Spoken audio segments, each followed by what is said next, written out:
And welcome to the stream. My name is Ross, this is Live, Love, Play, and that was Invocation Array. Please look them up and support their music so they can continue to make more and enrich all of our lives. Thank you guys for joining me this Thursday. A couple of announcements to get out of the way first. On my Patreon today, the latest episode of... Actually, that's tomorrow. Next week. All these schedules keep getting mixed up in my head. Website first. Website. Getting Lost in Space Episode 2 is live. The entire discussion for the original pilot of Lost in Space, No Place to Hide, is currently live on my website. So if you want to see it, go check it out. New episodes are coming soon, and if you want to see them first, go subscribe on my Patreon. Alright, and I'll cut off the plugging there because you guys aren't here for that. You're here for the game. And one hell of a game it is. A classic RPG made by a wonderful company. This is Tyranny.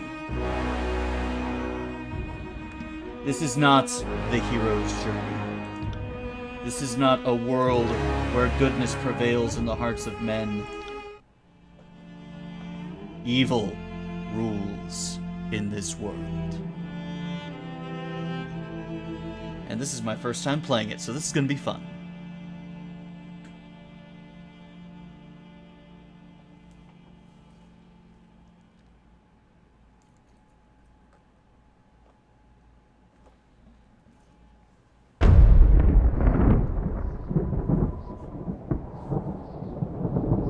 For over 400 years, the armies of Kairos the Overlord have swept across the known world. All who stood against them fell before their might. Even the Archons, women and men of immense power, were forced to kneel, chained to the Overlord's will. Now Kairos' final conquest has come to our corner of the world, and two of the Overlord's armies compete for the honor of taking our lands. The elite disfavored, and the teeming horde of the Scarlet Chorus. The voices of Nerat, spymaster and Archon of secrets, guides the fierce and undisciplined masses of the Scarlet Chorus. With each battle, the Scarlet Chorus grows stronger, as the defeated are given a simple choice: serve or die. Graven Ash, Archon of War and the Overlord's most loyal general, leads the disfavored. Though small in number, Kairos' ironclad legion has never met true defeat in open battle. Watching over the two generals is Tunon, the Adjudicator, Archon of Justice, eldest of Kairos' minions. Tunon brings Kairos' laws to newly conquered lands, aided by the Fatebinders, judges and executioners of the Overlord's laws. You were among the youngest of the court of Fatebinders when Kairos' armies came to our lands. How could we have known that the fate of thousands would rest in your hands? Alright. So, now... typical RPG stuff, just create your character. So, let's see. What are we going to stare at over the coming weeks? Muscle-bound, lean, and athletic. No facial hair options that I see. Or do we go with female?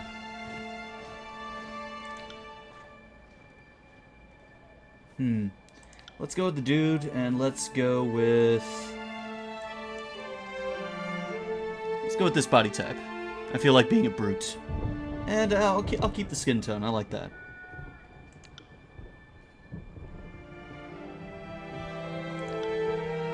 Definitely giving him facial hair. What's a suitably evil look? It's not bad, getting there, I think. Oh, Nothing says evil like a mustache. Or chops. Oh, just the straight chin beard.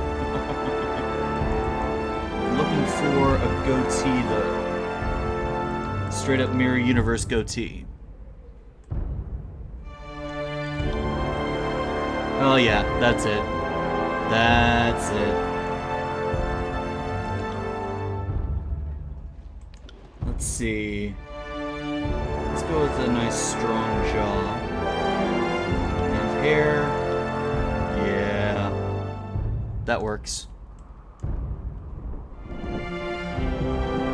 And we've got tattoo options. Ooh. Okay. Sleeve looks nice. That's cool.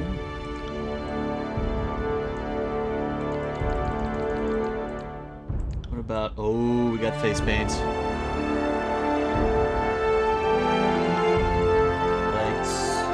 Arms. Shoulder. Where's that one? Oh, it's on his palm. Or it's on his hand. That's cool. Oh, more facial. Nice.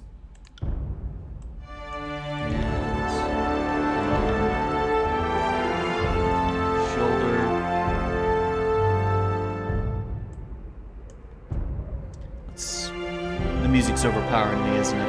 Let's go ahead and... I'll turn that down just a bit. There we go. Alright.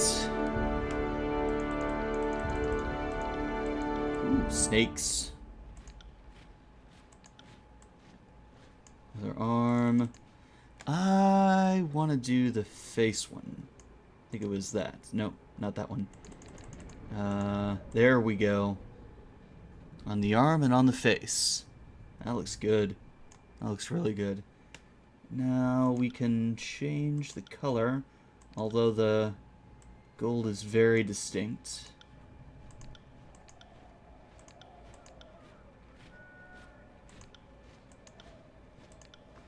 I like the bronze though. Alright, and the secondary, which is on the fingertips.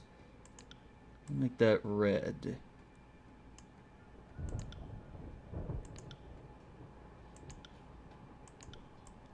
Alright. I like that.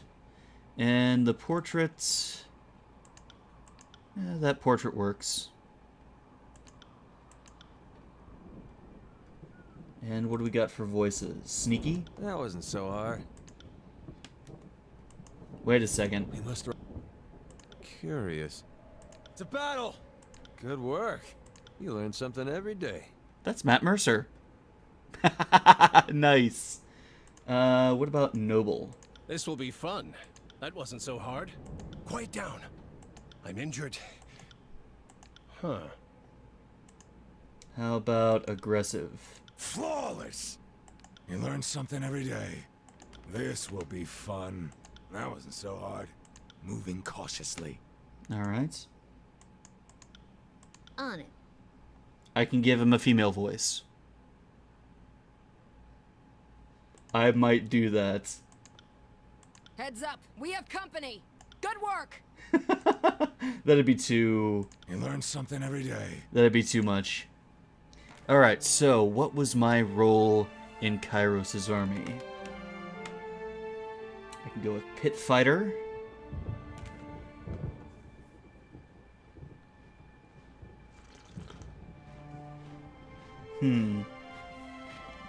Not wishing to pay or feed a house and house two, the madam that purchased your mother sold you to the proving grounds, in the Northern Empire's bloodiest, most notorious fighting arena.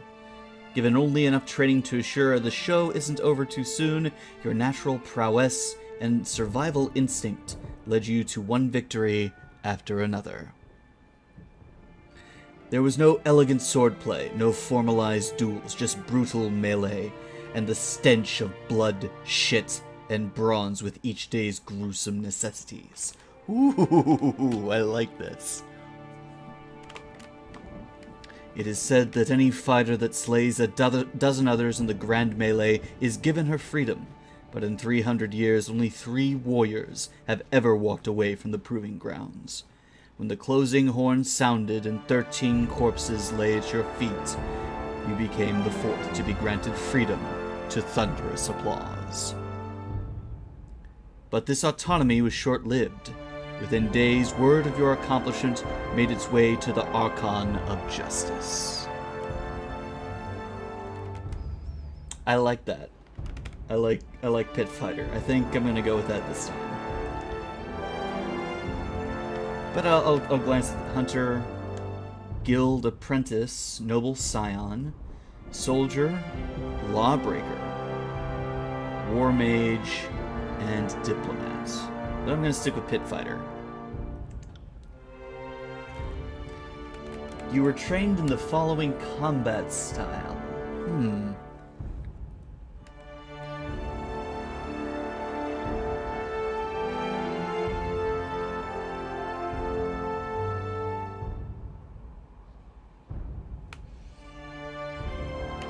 Javelin. Wielding a javelin is a good compromise between melee and ranged. Thrown weapons deal more damage than bows, but cannot attack from as far away. They also have the benefit of being able to switch between ranged and melee attacks depending on the enemy's distance. Let's see.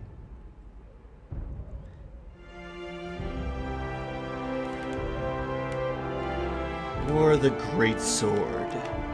Wielding two-handed weapons puts your focus on power rather than speed. This is a slow attack style, but the damage you deal will often overcome the armor of your enemies.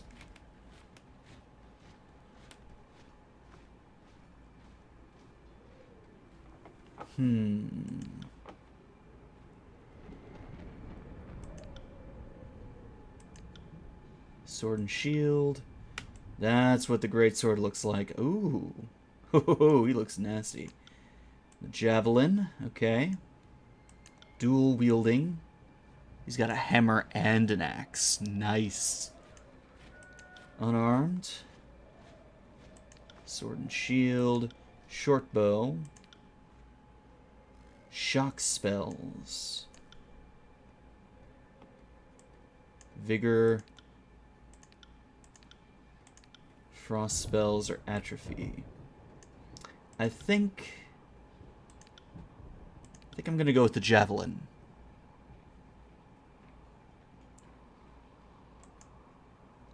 And I've got to choose the heart shot or the hobble.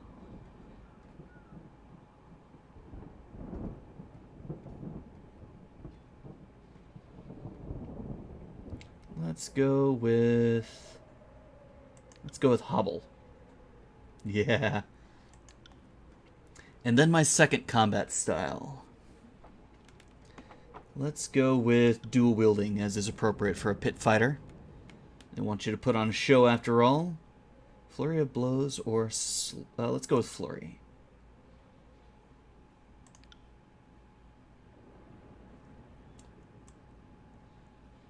Alright, so now I've got to design my armor. Let's see. For a pit fighter... I imagine armor is a flashy thing.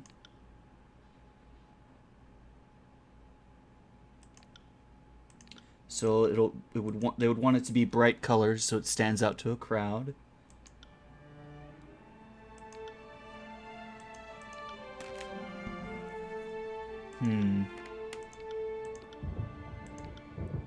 Alright, I'll go with green. Yep, those two colors look good.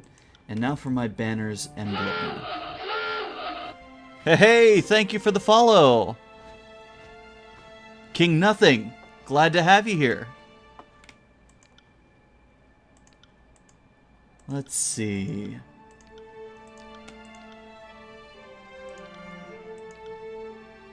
A lot of emblems to choose from. Let's see, Mother was a slave whore. So... And he has just been in the pitch for God knows how long, so... Something that says... I will absolutely wreck you. Something that inspires fear. Hey, King Nothing. Thanks for joining the stream, and thank you for the follow once again. Let's see. I think the crossed swords will work.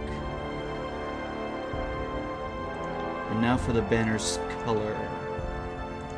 Let's make red seems common enough, but it works for one who bought his freedom by spilling blood. And I'll go with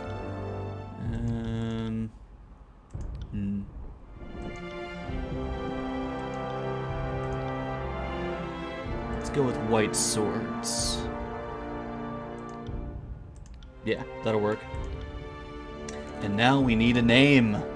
What shall we name our freed pit fighter?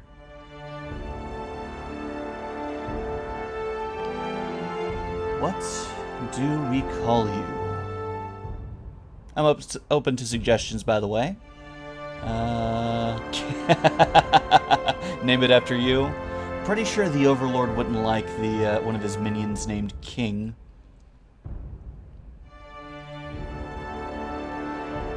Oh, we'll just go with, how about just nothing?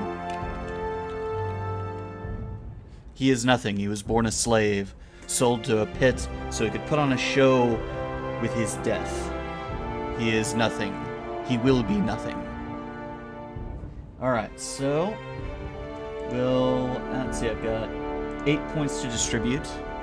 So let's go with 4 into might, 2 into finesse, 1 into quickness, and 1 into vitality.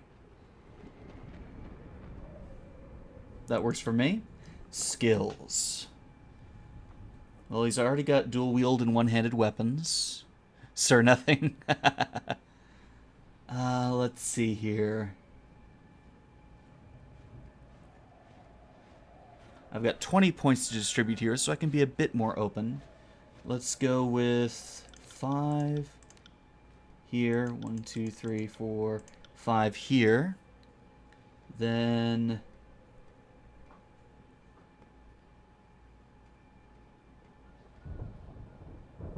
let's go 2 into athletics, 2 into dodge, 2 into parry, 1 more into athletics, 2 lore, and 1 subterfuge. Alright. How do you want to start? Selecting Conquest option will allow you to play through Kairos' Conquest of Tears, choosing how your character was involved in the invasion. Oh, yes, I definitely want to have more control over my backstory. All the world has fallen to Kairos, and now the Overlord's eye is on the Tears, our home. The last corner of the world free of Kairos' reign.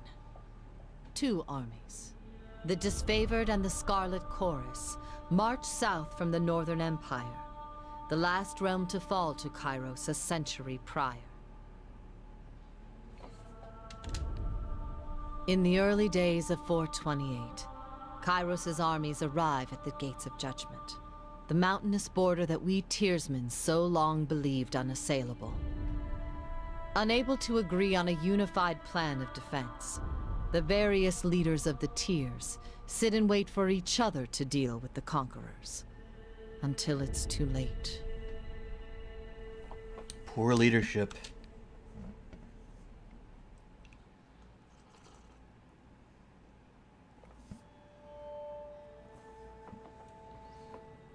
During Conquest, you will decide your character's actions during Kairos' invasion of the Tears, shaping the world through which you will adventure over the course of the game.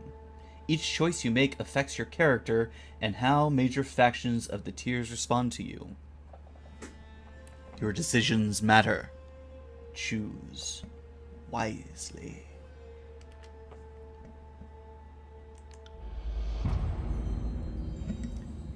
Year 1 of Tyranny's Conquest.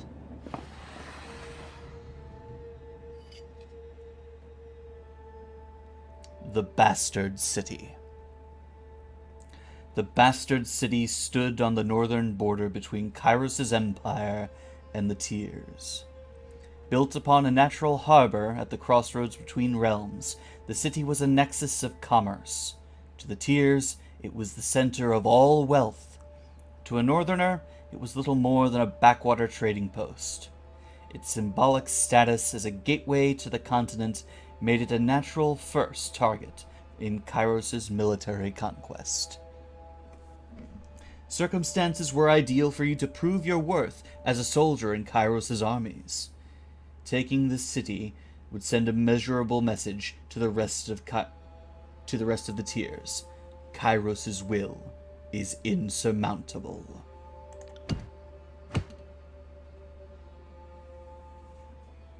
Ah, okay. So now I have to select a token to begin. So what do we got here?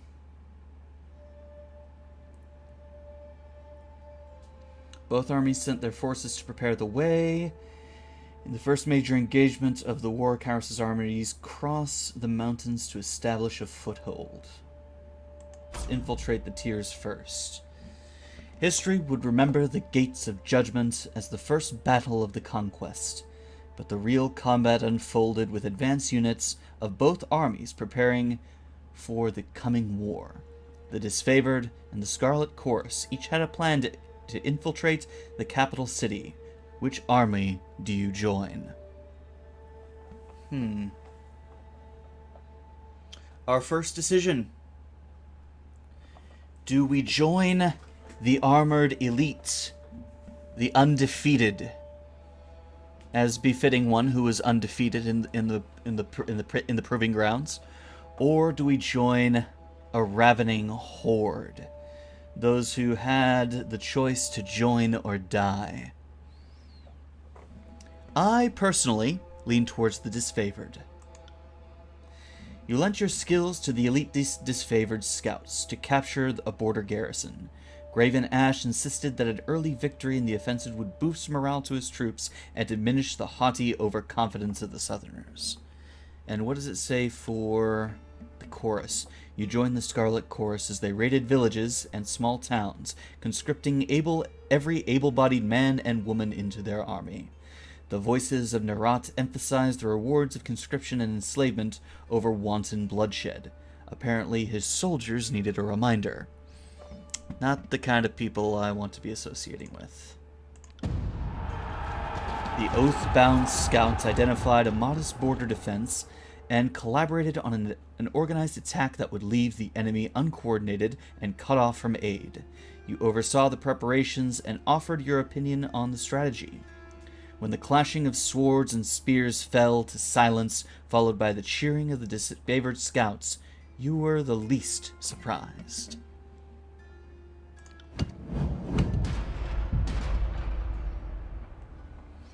Okay.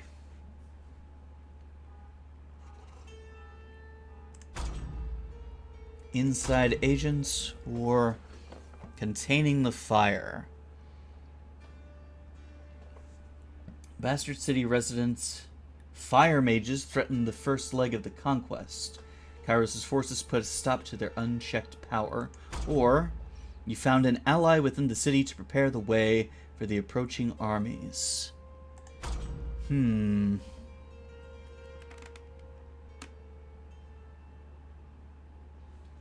Interesting choice.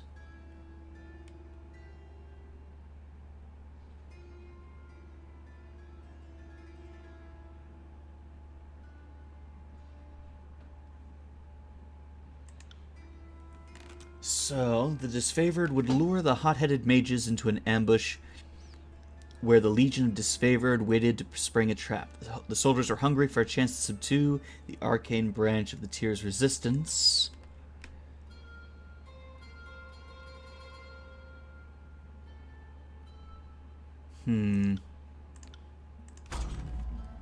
Or do we infiltrate the city?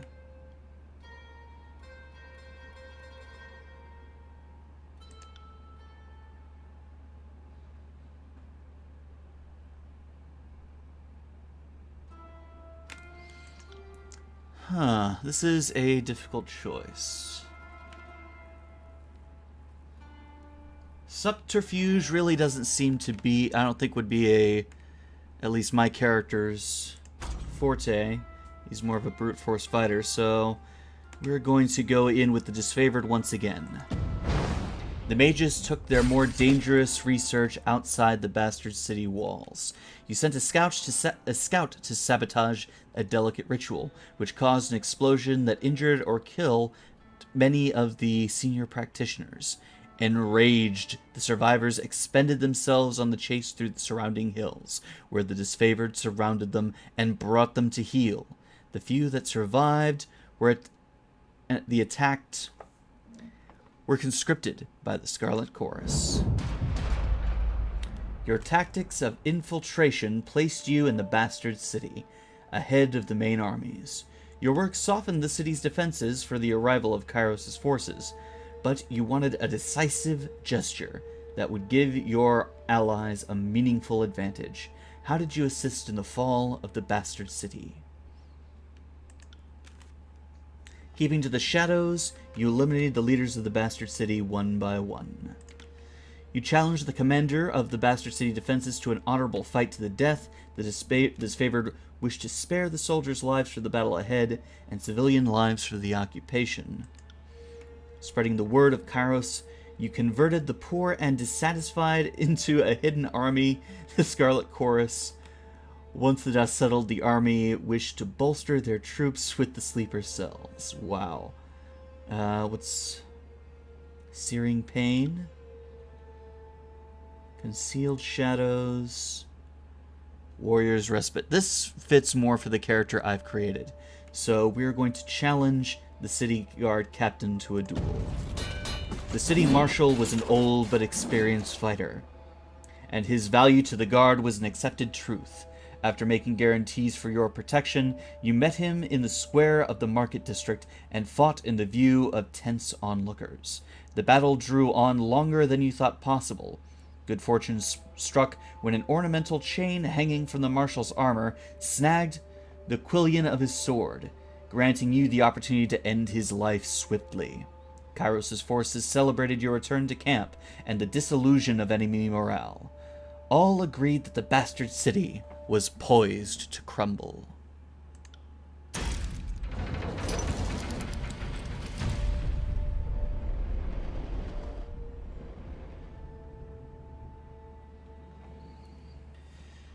Alright, now we choose where to go next.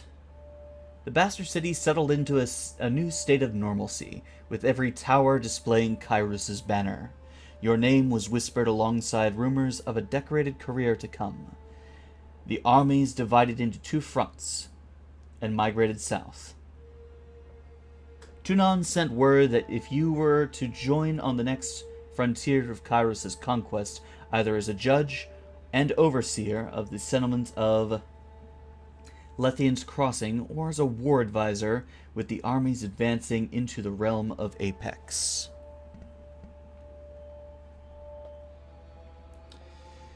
Troops of the mountain realm of Apex stood idle in the safety of their valley, biding their time as their neighbors in the Bastard's tier fell in the second year of the war. A joint force of the disfavored and Scarlet's Chorus crossed into the mountains to take control of the tier's central valley.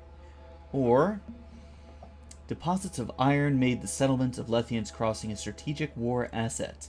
Kairos sent the forge-bound smith mages of exceptional skill to establish a flow of weaponry.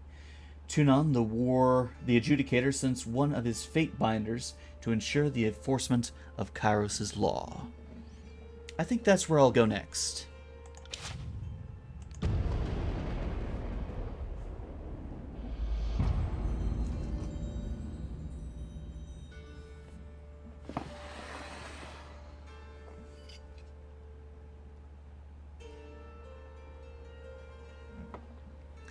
Lethian's Crossing.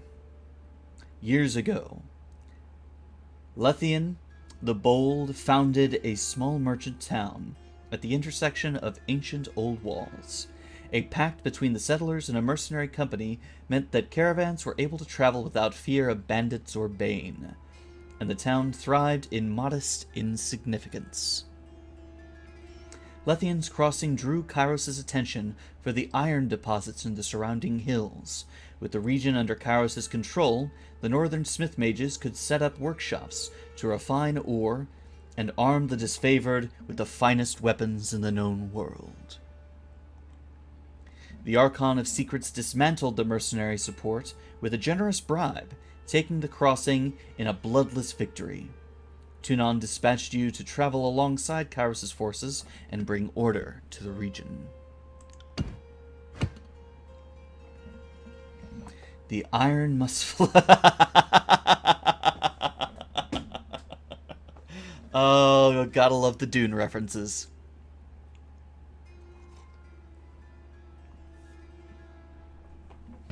You found a clever solution to improve production of iron weapons and armor, or the Archon's song of power ensnared the mind of a disfavored soldier. Siren, the Archon of Song, used her arcane charm to lure the locals into joining Kairos' army. As a patroness of the Scarlet Chorus, her efforts were critical to the conscription of new recruits. When an enthralled, disfavored soldier joined her cult, his company feared that the Archon was growing out of control and needed to be stopped.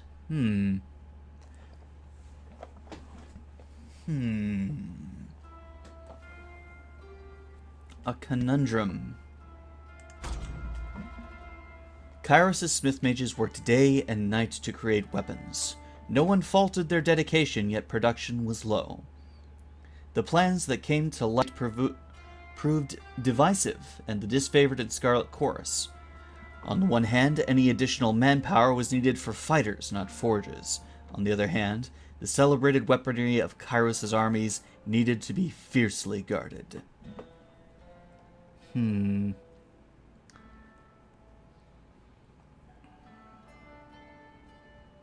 Supply chains need to be maintained, but order and discipline must also be maintained. So which is more important? Discipline or supply? The chorus is already a fairly undisciplined lot.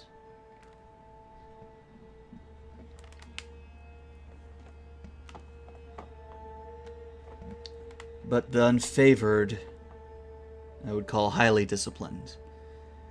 And if one of the unfavored decides to switch sides, this must be dealt with. The disfavored demanded that the Archon of Song cease her recruitment practices, and that they be allowed to violently subdue her cult of followers. The loss of soldiers was a significant setback to the Scarlet Chorus's conscription efforts. In Scarlet Chorus tradition, you send the latest batch of cultists to the front line of the Apex campaign. Those who survived were welcome to remain in Kairos' military, and their performance would stand as testimony to Siren's effectiveness.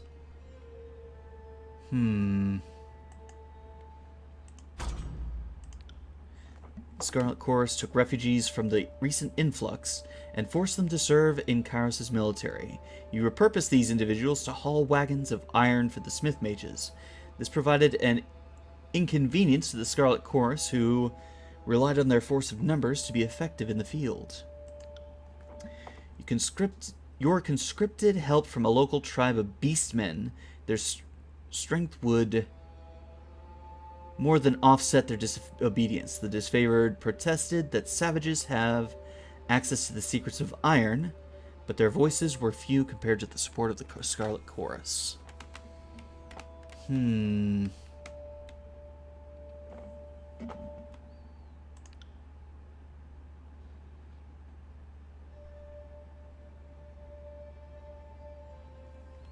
This is a curious decision.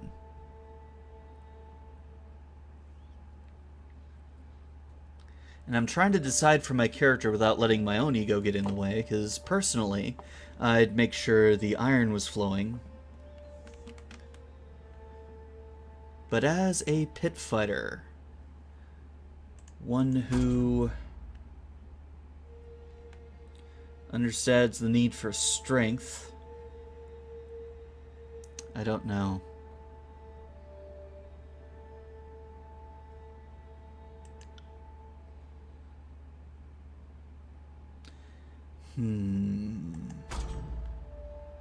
You know what? I'm doing the supply one. The population of Lethian's Crossing had swelled from the emptying of lands destroyed by Kairos' minions. Yeah, follow my heart. That's what I did. Thank you, though.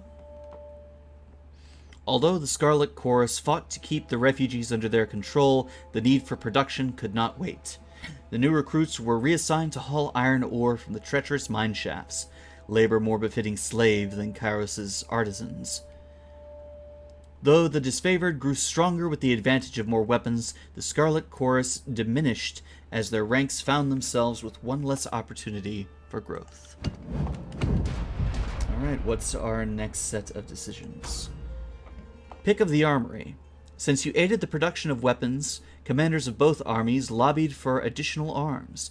They offered all manner of bribes to be next in line for a fitting session with the Masters of the Forge.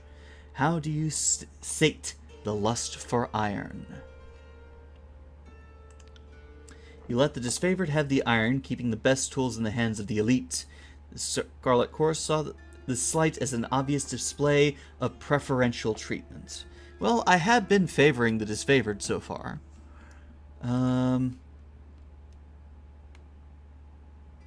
Ooh. You allow no changes to the orderly dispensation of iron, and punish those who tried to bribe you twice. I like that. What's the other one? A Guardian's Due. Kairos' armies used Lethian's Crossing as a reprieve from the war. The city grew more crowded as the mercenary armored hired by the Archon of Secrets occupied the barracks, where they drained resources and escalated tensions. The disfavored wanted nothing to do with the sellswords, but the Scarlet Chorus sought to invite them into the fold.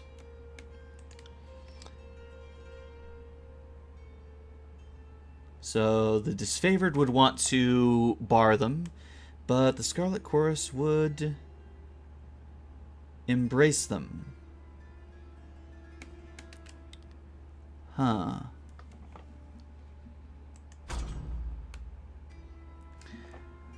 But I think I'm going to follow up on the armory. And I'll keep things evenly distributed. Using language that left nothing open to interpretation, you let both of the commanders know that bribery would not be tolerated in Kairos' military.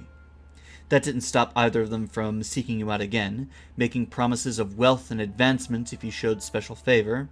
Deciding that enough was enough, you ordered both of the commanders flogged in view of their armies, letting pain and humiliation teach them where reason had failed.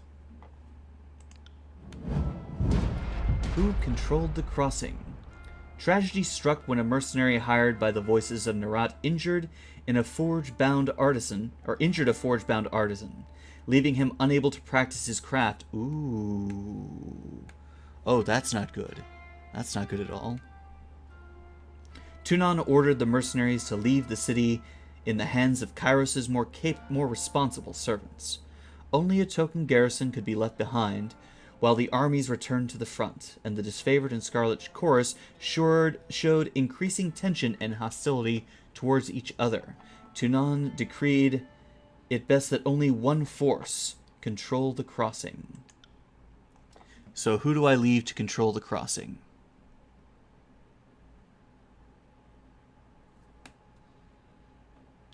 I'm going to have to go for the disfavored. They're far more capable, organized, and disciplined. The disfavored placed a modest garrison in the settlement of Lethian's Crossing. Though the force was larger than might be needed to police a small settlement, protecting the forge-bound ironsmiths became the true agenda of the defense force, as these magical craftsmen kept the disfavored invasion force studded in iron. Relieved at the departure of the Scarlet Chorus, the citizens of Lethian's Crossing felt they got at least the least of two burdens. You received word that Graven Ash, thanking you for your decision, the forge-bound and their weaponry could not be entrusted to the voices of Nerat.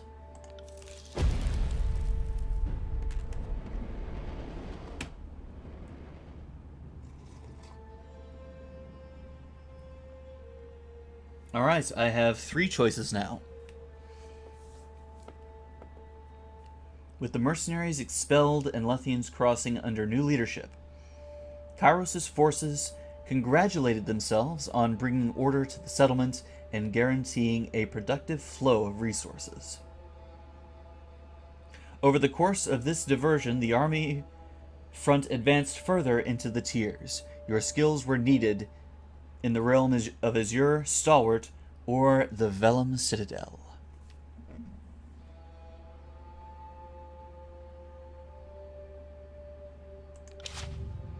Let's see, Azure, Stalwart, or the Vellum Citadel. With its easily defended position and rich military tradition, the realm of Stalwart was the most formidable realm of the tiers. Kairos' conquering gaze fell upon the Vellum Citadel, its treasures, its knowledge, its secrets. Kairos dispatched the Archon of Stone to subjugate the nation of Azure. The Vellum Citadel was a library fortress, the largest archive of the written word in the tiers.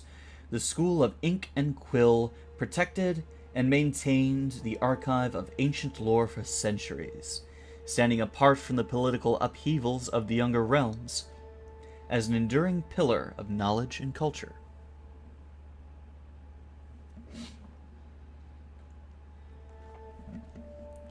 So, this hasn't helped me make my decision yet.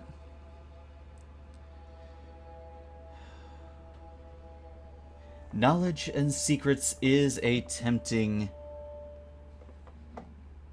one. Stalwart would be a very hard fight. But Azure looks like an agricultural community.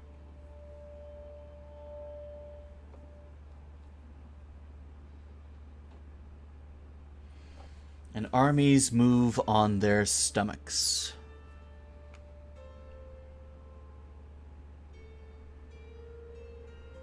I'm having a harder time with this than I did anything in Mass Effect.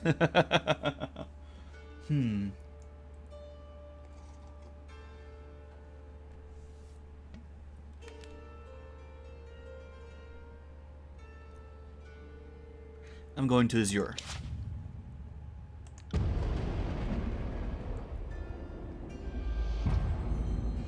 Year 3 of Kairos' Conquest.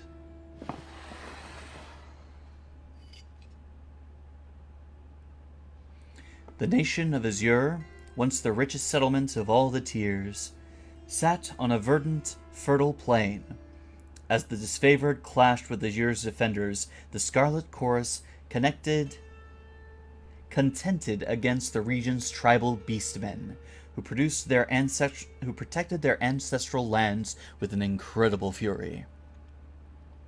Kairos dispatched the Archon Cairn to break the settlements and force Azure into submission. The colossal man of stone and flesh arrived as instructed, but earning his cooperation was a tall order, even for you.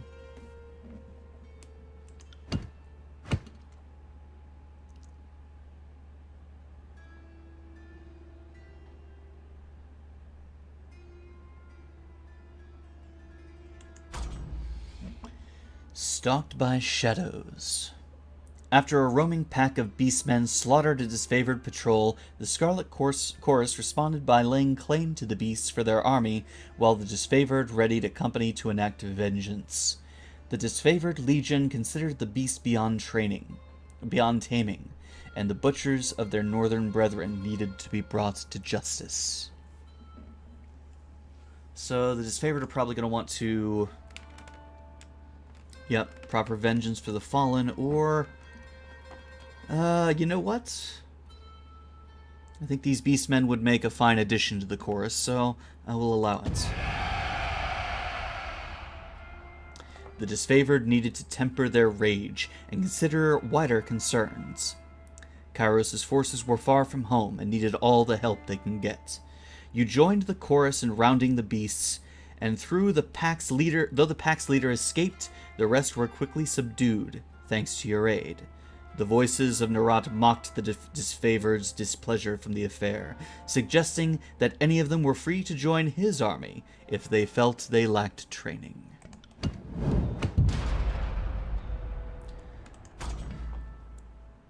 A wounded Scarlet Chorus soldier, claimed by her gang, was mauled by beastmen loyal to the Archon of Stone. But Cairn could not be found. The Scarlet Chorus sought to capture the tribe. The disfavored insisted that the account was slander. The Archon was loyal to Kairos, and could never lend his strength to savages. Disfavored scouts report sightings of beastmen packs using arcane spells. After their mages captured and dissected a few beasts for study, the aghast Scarlet Chorus demanded that all live beasts be sent to them for conscription. They accused Cairn of introducing the beasts to magic, and the disfavored of complicity as they obstructed this heinous crime.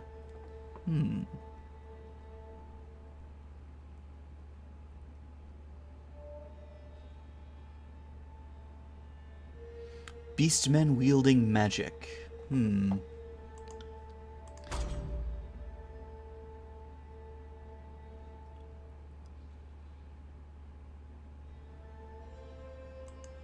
So, for Cairn's tribe, you allowed the disfavored to deal with their own, the beastmen were destroyed, and the search for Cairn redoubled.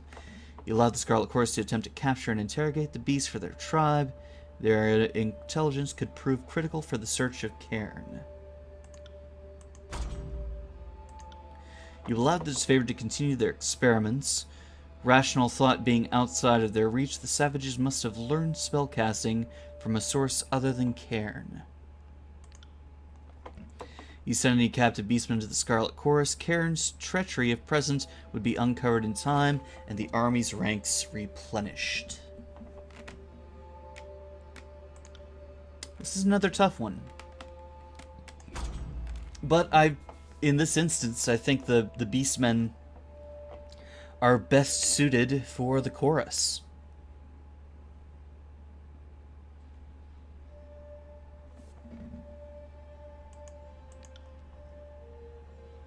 Let's go with this one.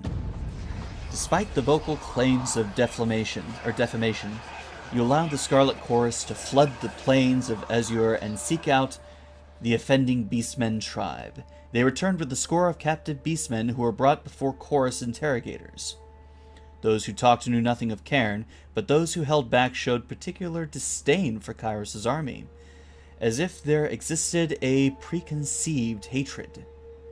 The unconfirmed possibility of Cairn's treason sent a ripple of unease throughout the Scarlet Chorus's camp. The Archon of Stone made brazen declarations that Kairos had no claim to rule the Tiers. Soon after, word arrived that Kairos would dispatch his rebellious minion with an edict. Having shown a stern hand against the disfavored in the past, Tunon deemed it proper that you deliver punishment. Tunon selected you for the honor of proclaiming Kairos' Edict of Stone, a magical spell with the power to destroy the Archon. As he sensed the approaching doom, Cairn began an assault on Plainsgate, the largest human settlement in the area. It fell to you to send Kairos' forces into a suicide mission to halt Cairn's destruction while you completed the proclamation of the edict. Since I swelled the chorus's ranks so much, I believe they, with the help of the Beastmen, should be able to make a difference. Believing there was a slight chance that their superior numbers could hold off the Archon of Stone, you sent the Scarlet Chorus to delay Cairn's march on Plainsgate. You hoped you would have enough time to read Kairos' edict before Cairn reached the city. The Scarlet Chorus went into battle wearing fierce grins. How often did they get to attack an Archon? Soon enough, their war songs twisted into shrieks of terror.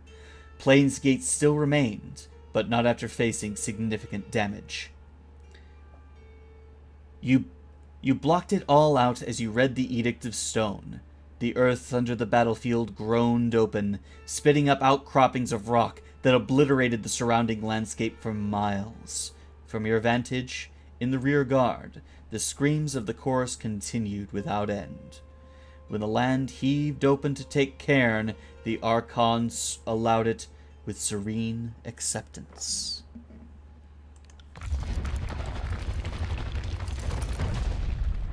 Well, that was far more dramatic than I expected.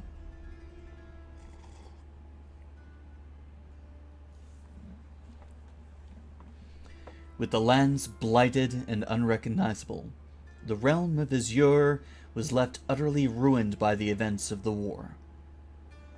In times to come, the Tears would call this blasted region the Stone Sea, for the treacherous rock formations and persistent quakes became defining features of this once verdant land. The Scarlet Chorus established a sprawling camp in the shattered rocky terrain and quickly absorbed those displaced by the upheaval of the land. These helpless refugees were put to work as slaves and soldiers, and the Chorus slowly built themselves into a makeshift fortress in the blighted, quake-ridden realm. Your tour of duty in the broken lands of Azure was complete. You didn't have long to rest before Tunon called you into service once more.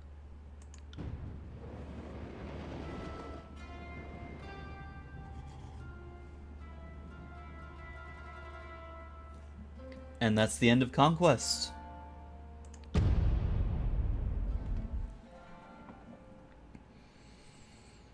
This should be interesting.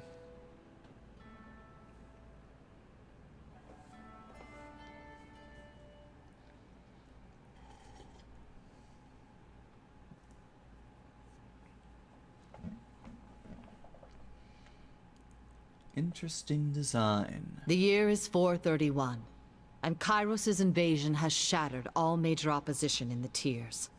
The Younger Realms, the Bastard Tier, the Free Cities. All who defied Kairos lay broken by battle, or bowed in surrender. The two armies of the Overlord, the Disfavored and the Scarlet Chorus, now control our lands.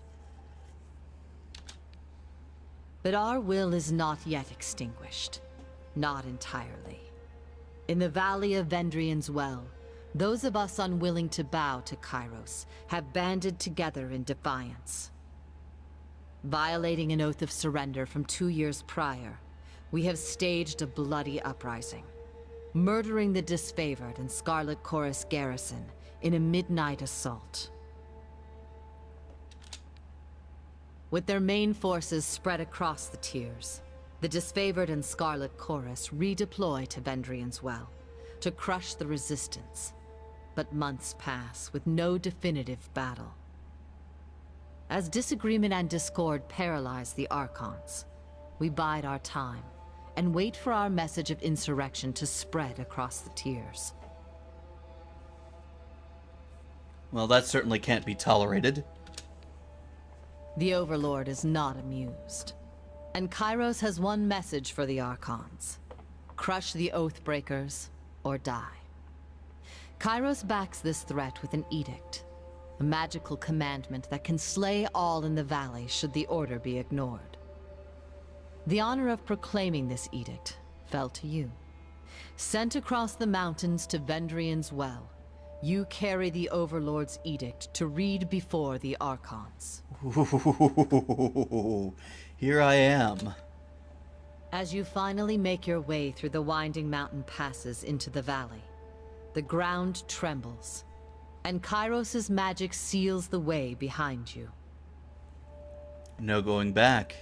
Face the Archons You or are die trapped yourself. in Vendrian's Well, with Kairos' armies and the Oathbreakers. The only way to survive is to fulfill the terms of the Overlord's edict, in any way that you can. Or face the same fate as the Archons.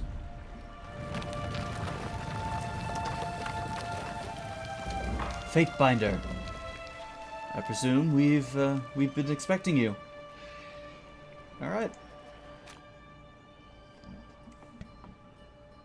Kairos the Overlord be praised. When I heard the avalanche, I feared the valley was sealed with you on the other side. The disfavored warrior claps her gauntlets to her breastplate, the traditional salute of the Legion. The commander wouldn't say why the governor of Lethian's Crossing would be coming, but since we have no forges here, I imagine you're here to knock some sense into the voices of Narat. She catches herself, clearing her throat with a smile. I mean, meditate with the Archons so that we might agree on a plan to wipe out these Oathbreakers.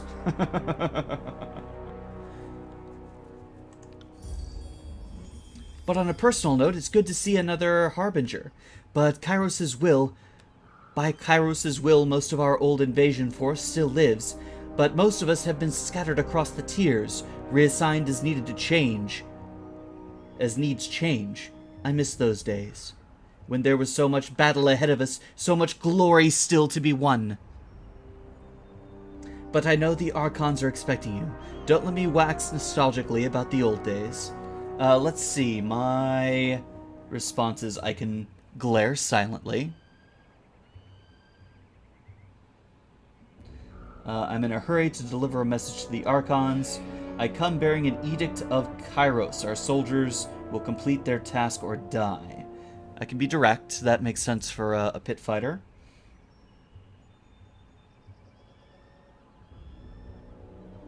I have a pretty high lore, so let's go with that. Your senses see more than mine, good Fatebender. I do not pretend to know as much about such things. But if that was Kairos' magic and you're here on important business, well, you don't have to be the Archon of Secrets to guess you're here to proclaim an edict. What does Kairos have in store for the enemy? 10 years of festering plague? An edict of twisted bones? Well, she's probably a bit too curious for her own good. I could try glaring silently again. Or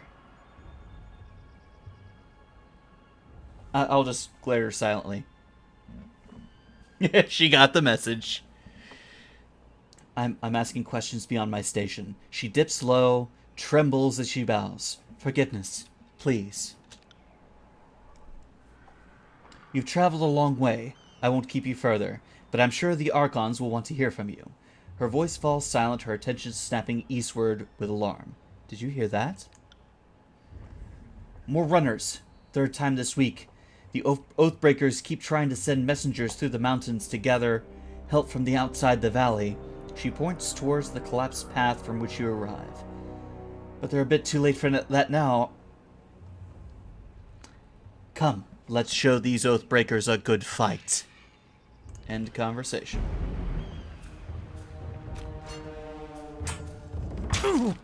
I got it. On it. Tyranny uses pausable real-time combat system. Because you will often manage more than one character at a time, it's a good idea to pause the game, issue orders, and resume real-time to see how the orders play out. Okay. Spacebar pauses the game.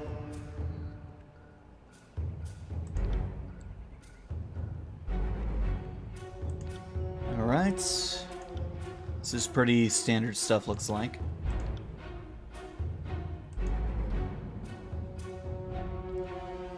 Thrust. Let's go ahead and hobble this guy while we're at it.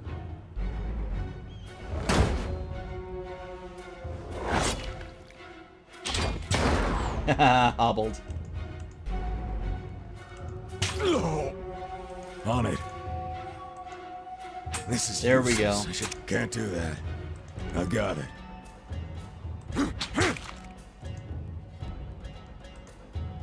Oh, it's on a cooldown, that's why. Okay. It's not Diablo, it's a bit... On it. It's different. What we got here? Warrior's Respite. Will do. This is useless. I should try something else. Right. Okay. The combat's a little different, so I think I can get a handle on it. This is useless. I should try something else. Alright, let's back up and keep throwing at range. There we go. Take that!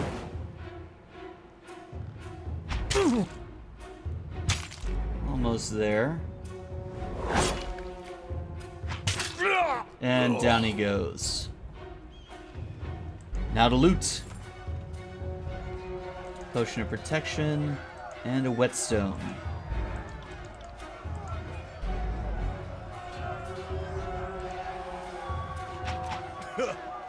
Avalanche has us blocked. Think you could fit through the rubble? Squeeze through the gap. Or move the boulder. I'm a pretty athletic fellow, so I'm going to move the boulder. And that'll... On it. crushed one of the oath breakers while I was at it. I got it. Trouble is afoot. Alright, Fatebinder. Wreck some stuff. I got it.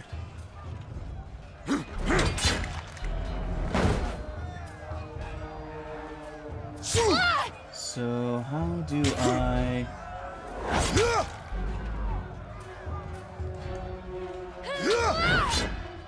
Let's see, I've got inventory there. I got it. Character, talents, journal, spell creation sigils.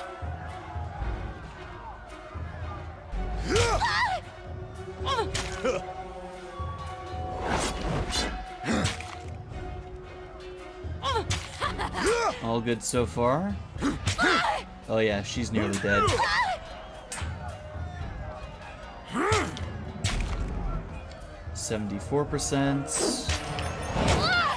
Oh, it's down. She's down.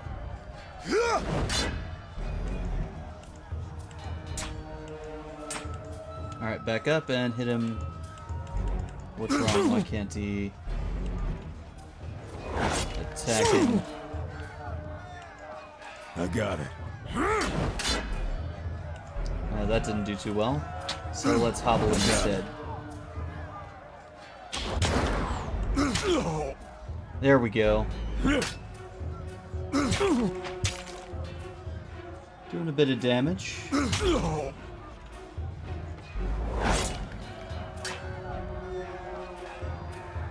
Right.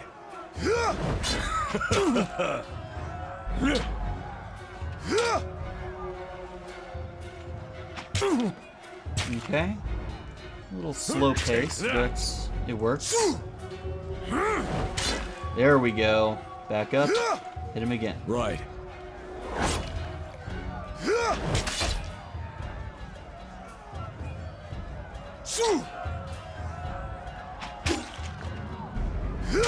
One more hit or two ought to do it.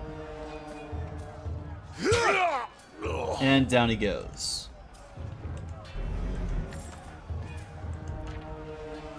Now let's see what he... Nope, nothing. Oh, there we go. I got it. I can't loot him. Oh well.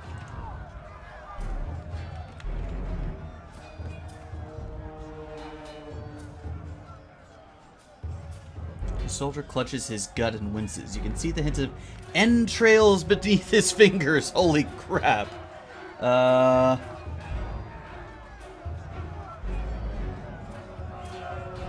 You're wounded and it's not trivial. He laughs and clenches this, but a scratch. I've seen twice as worse 10 times over. He doubles over in pain, gagging and shivered. Keep hold of your guts, then. He releases his wounds and flashes you a pain salute. Hail Kairos. That's a dedicated soldier right there. What do we got here? A mushroom. Okay.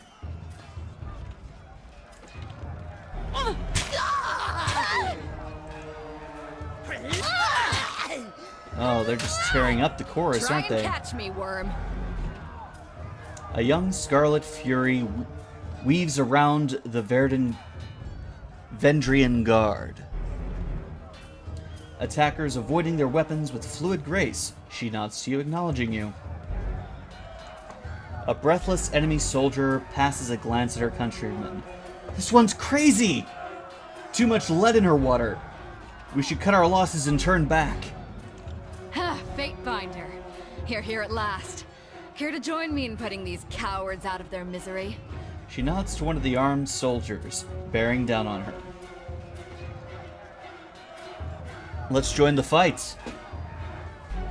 For the realm of Apex, charge! The Vendrian Guard level their weapons and advance. Look at that, future corpse. Let's focus on that one. Thrust into him. And I'll pause and issue what you got. Burning Iron. Burning Arrow. Blood-soaked Stone. It's gonna be fun learning all these abilities.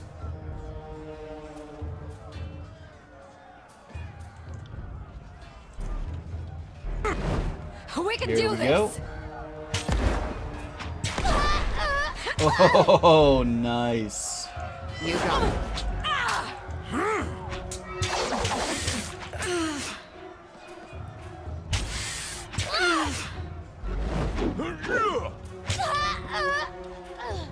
Alright, what's this? Scarlet Potion.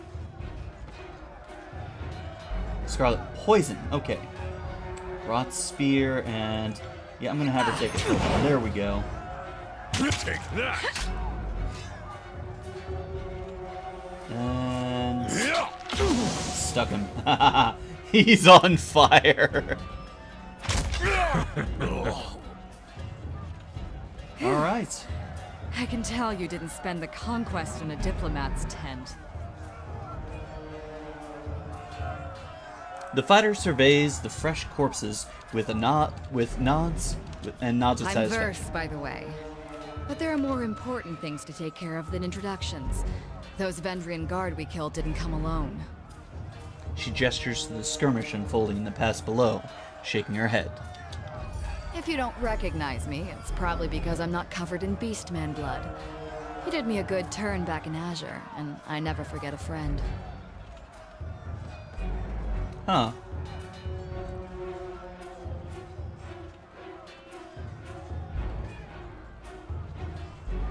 You fight like a storm. What's your role in the army?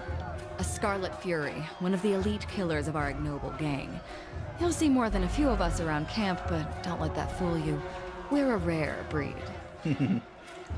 Most of the soldiers in the Scarlet Chorus are little more than farmers and children armed with rusted forks.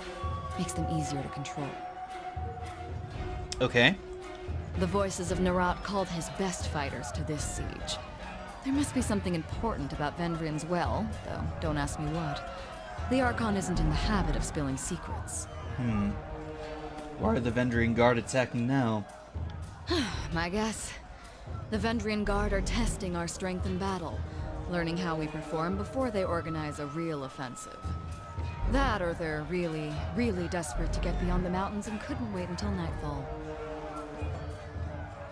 Tell me what you're doing here. The voices of Narat told me to intercept you at Edgering Ruins before you busied yourself solving all of the camp's problems. Guess I was too late.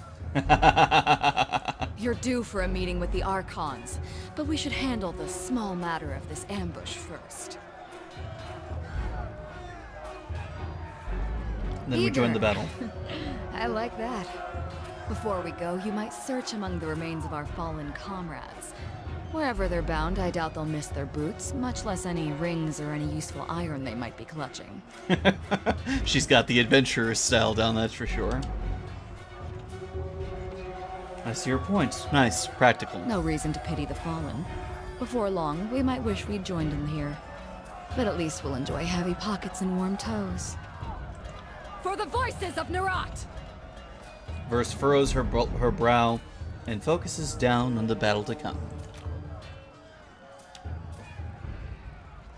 Well, you heard her. Just point me in the right direction. Let's loot. What do we got here? Hide and a healing potion. That one over here gives me a scroll and a Scarlet Fury helm. Nice. What else is up here? Nothing of import. So away we go. Uh-oh.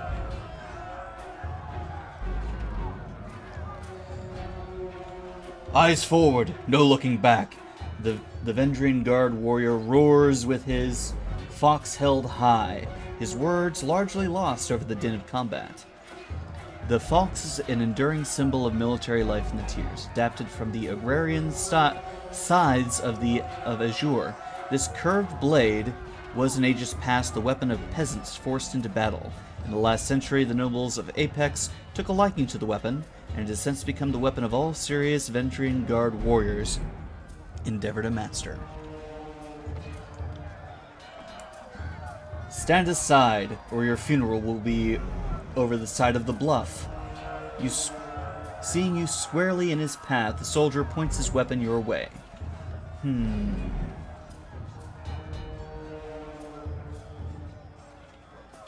There is no escape, and for Oathbreakers, no surrender.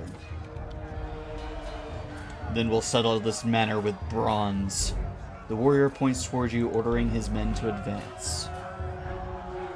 These fools don't know when to stop. I like that. Charge! As he signals his men to charge, the sounds of chanting rises from the south, drawing his attention. Scarlet Chorus reinforcements. Hurry! Hey, that divides things up nicely. Mocking Blaze. Run down the Oathbreakers. Let none escape.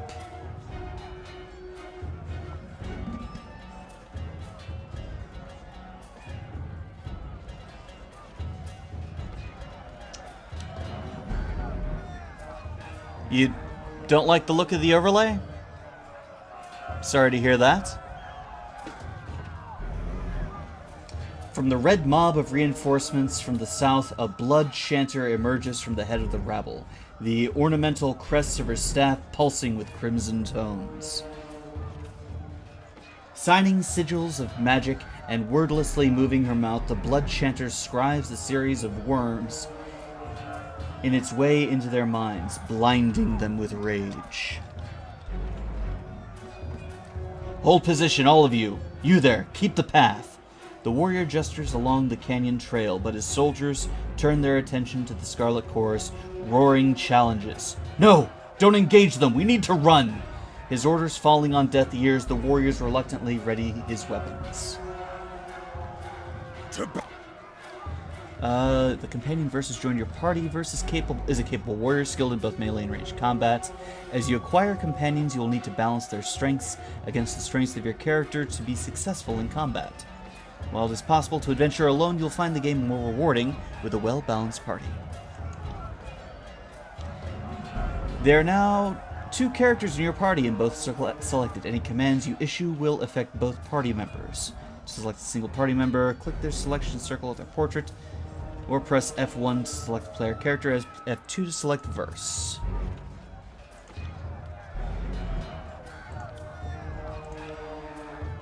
Alright. Let's have verse. Let's see. I'll start her off with a flame arrow. And let's see.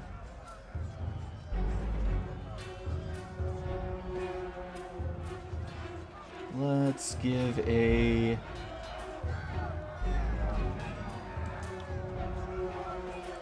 flurry of blows to him.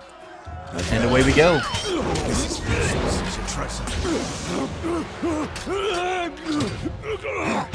So far, so good. And we'll take him down with joint strike. Nice. General's down. I hope you fancy red. On it. Now for a thrust. I'm not dead yet. That's another one down. I got it. Looks like we're down to one last baddie. And there he goes. All have fallen before Kairos' might. Come quick. We have a situation on the cliffside. They have the commander.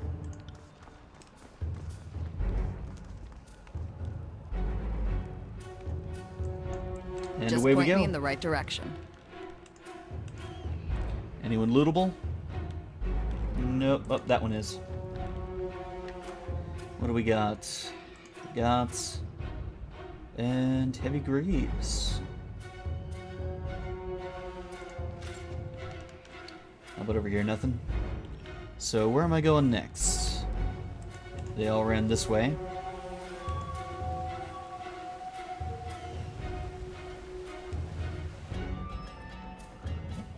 Stow your weapons, or we find out how long a man screams before he hitting the ravine down below.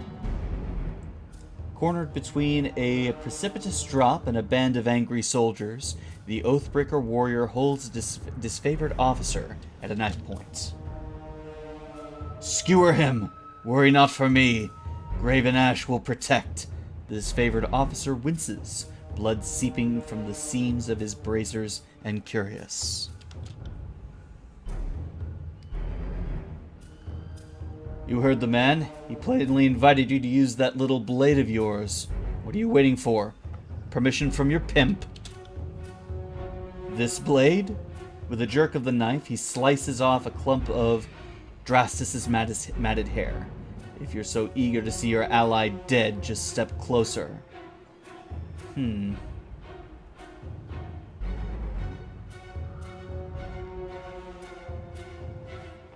What to do?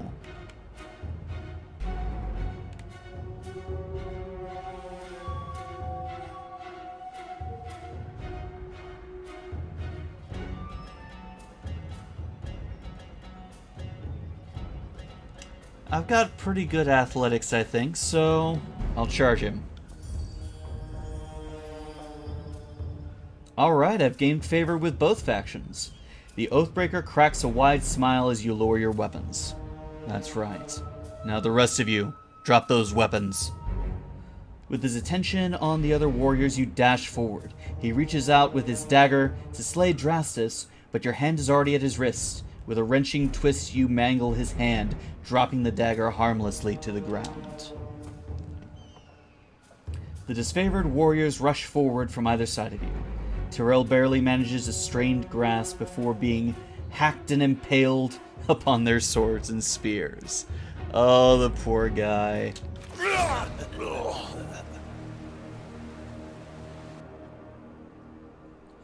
Kairos be praised. That Oathbreaker fought with the rage of Cairn himself. Drastus slides a trembling hand along the cut on his neck. Thank you, Fatebender. I thought today was my last. From the look of it, I guess they thought if they swarmed the pass, they maybe wants to make it out. We fought for a few scraps of parchment on these bodies. Drastus holds out a handful of crumpled parchments for your inspection. A student of letters such as yourself should be able to make sense of this. Let's not insult the guy. Repeating the same messages in different written scripts, the parchments explain the Vendrian Guard's desire to overthrow Kairos' Archons and rout their armies from the tiers. The pages aren't addressed to any specific reader, but rather openly invites all who remain loyal to the younger realms to gather at Vendrian's Wall. Recruitment material. Well, from the look of it, we kept it from slipping out of the valley. Whatever they hoped to accomplish, I think their plan died here. The Archons are expecting you. When you're ready, leave by the gate to the southeast and follow the trails downslope for a few hours. You'll see the campfire leagues away. Can't miss it.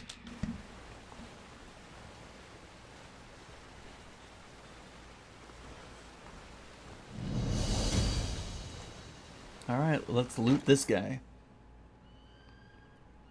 Another sigil. Some fruits. Quick finger bangles. Interesting. And, ooh, another flax. Nice.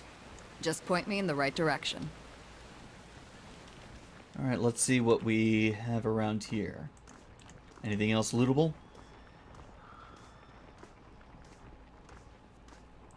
The Archon demands all prisoners be given a chance to serve Chorus. Fatebender, what an honor it is to have one of Tunan's court visit our humble holdfast. Need supplies? Bursting with energy, the merchant slams her palms on top of a crate. If so, you've come to the right place. So what'll it be today? She spreads out a welcoming arm over her wares. What do you have?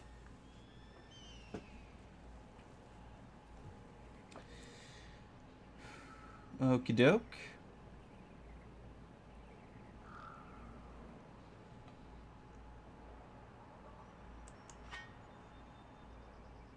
Ah, mace. Okay. All weapons, armor, potions. I'll take some camping supplies.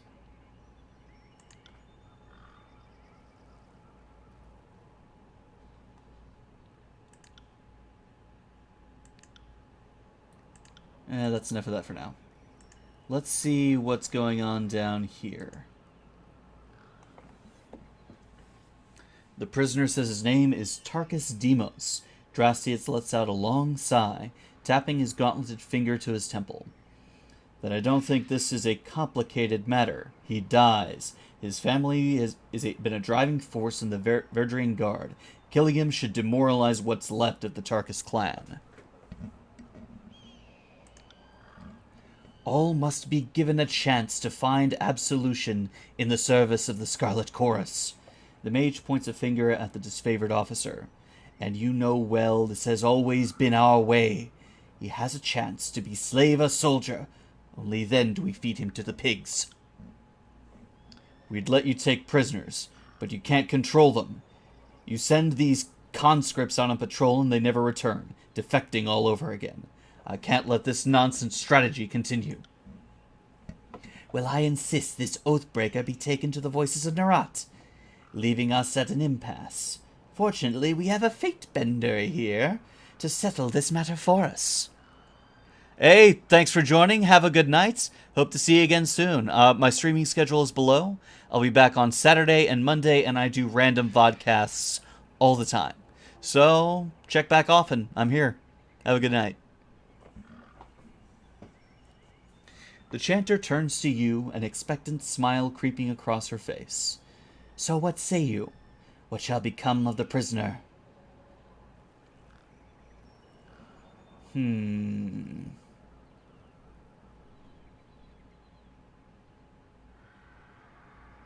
don't have enough information that I'd want to... I gotta make a decision. So, execute him right here and now, or give him a chance to join... I say execute him. The Tiersmen can't be trusted. The Tiersmen can't be trusted. Rakes, thieves, and whores, nothing more. We were far too merciful the first time. Drastus nods to a nearby warrior. Have this one tied up. He and his friends can watch each other rot in the sun. I won't keep you here any longer, Fatebender. I know you have important business in the valley. Drastus salutes you, his iron gauntlet rapping against his breastplate. For the glory of Kairos!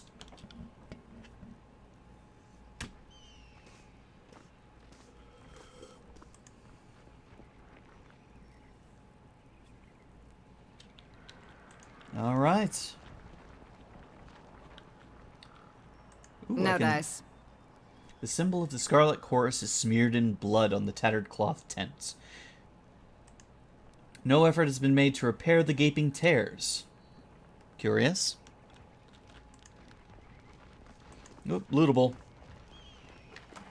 What do we got here? Horde boots and a rusted sword.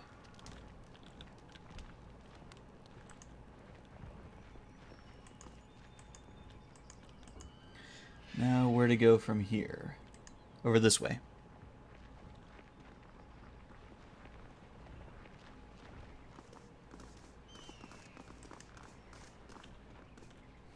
Climb the rope!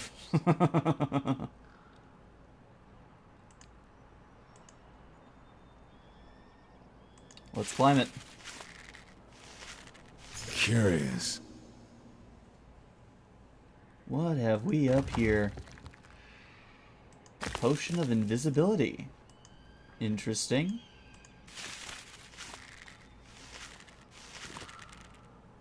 And that's what exploration gets you.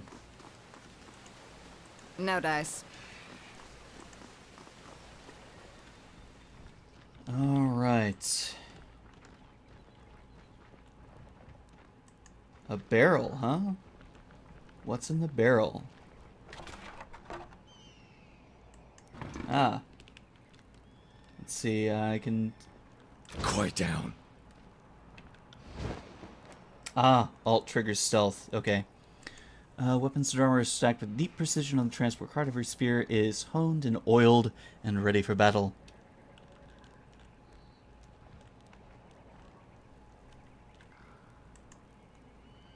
Kairos ordered the original icon of this favorite erased from memory.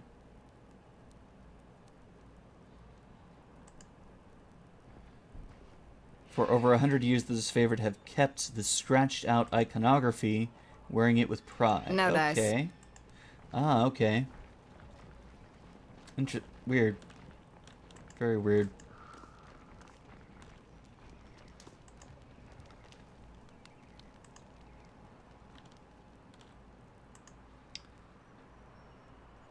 No dice. No So dice. while the disfavored take care of their weapons, the chorus tend to be a bit more, well, a bit less than careful.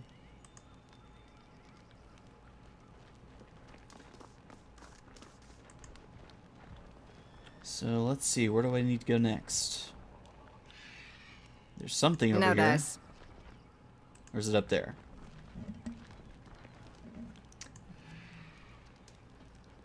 And away we go.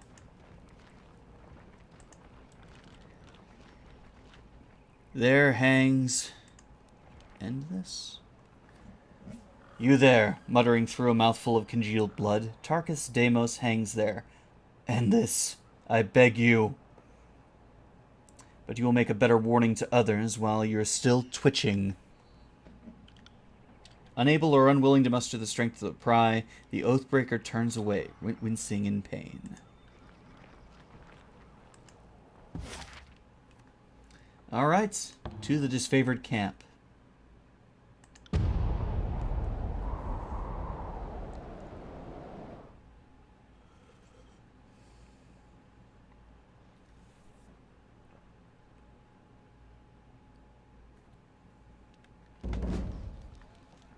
And we've arrived.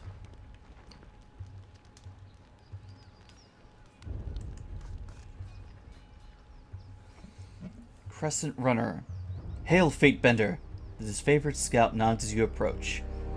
Camp's on up ahead. Don't mind us, just clearing out this rabble. I still don't understand what I've done to offend. I respect that these are now disfavored lands, and I'm happy to give the Legion a proper toll. But she's going on about trading rights. What nonsense is that? Am I not allowed to trade one thing for another?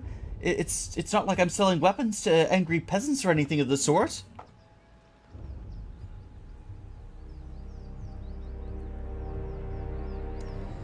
The Overlord regulates all trade. If you lack proper permits, your goods are forfeit.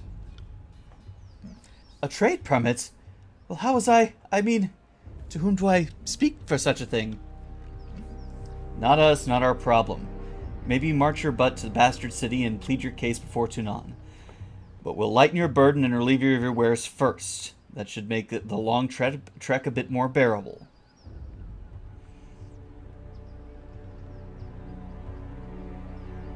Anything to be argued before Tunon may be argued before me.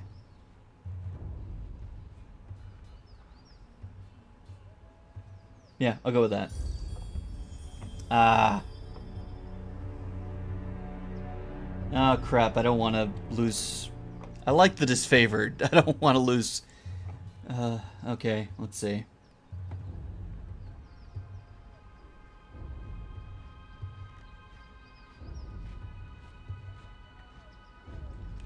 I'll go with 6. There we go. Woo!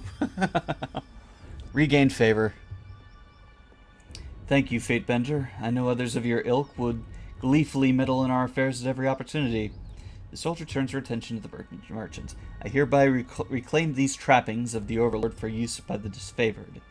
If you want to live, you'll take 2 states to the left and don't move a muscle.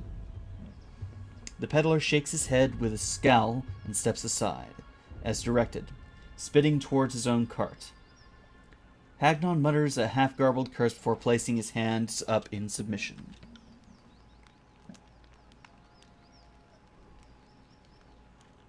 You got... Slow down a moment. I know we're both eager to watch the Archons bicker over tactics like a pair of magpies, but I need to ask you something first. What's that? The voices of Nerat told me that you've come as a mediator. Considering the source, well, I can't help but feel I'm only hearing half the story. So let's have it out. What's so special about you? What else has the voices of Nerat told you? Only that I could find you in the Eldering Ruins.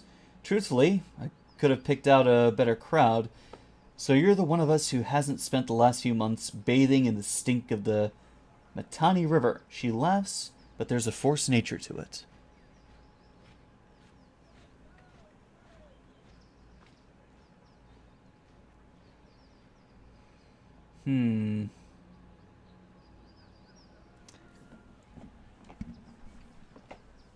Well, she's suspicious of her own commander, so maybe... You know, let's tell her. Let's tell her. I'm here to deliver an edict of Kairos. That makes a crazy kind of sense, considering how long the sieges taxed the armies. I can understand why Kairos would send you with an edict to speed things along. Have you read it? Do you know what it says?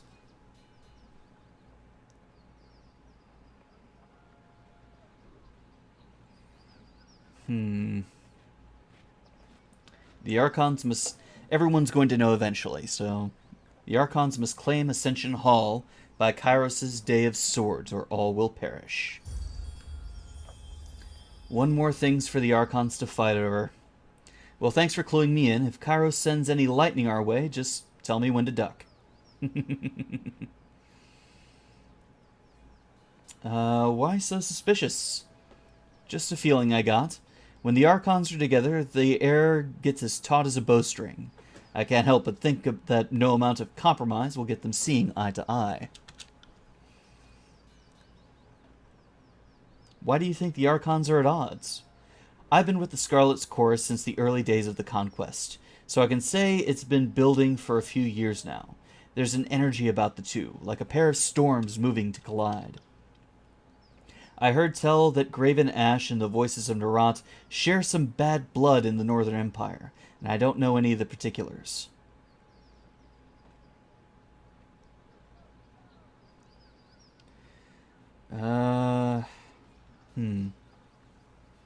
These two beings seem pretty powerful. I mean, yeah, I'm a fate bender and all, but... yeah.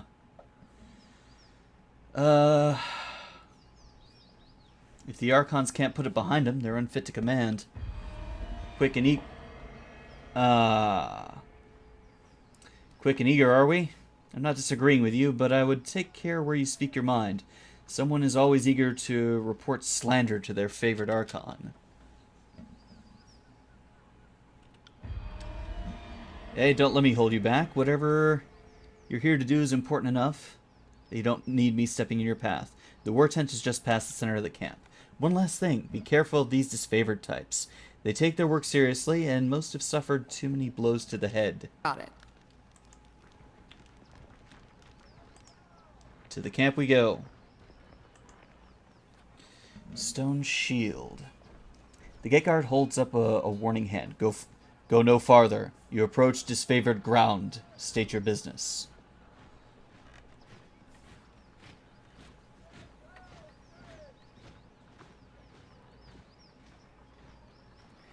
I can glare silently. Let's be formal about it.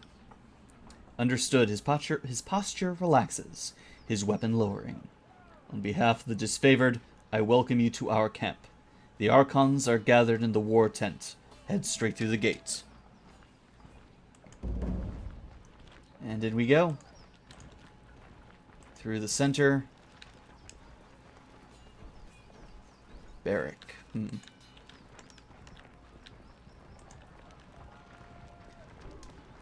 I'd say Archons that's await worth you. a second glance. The Archons await you inside.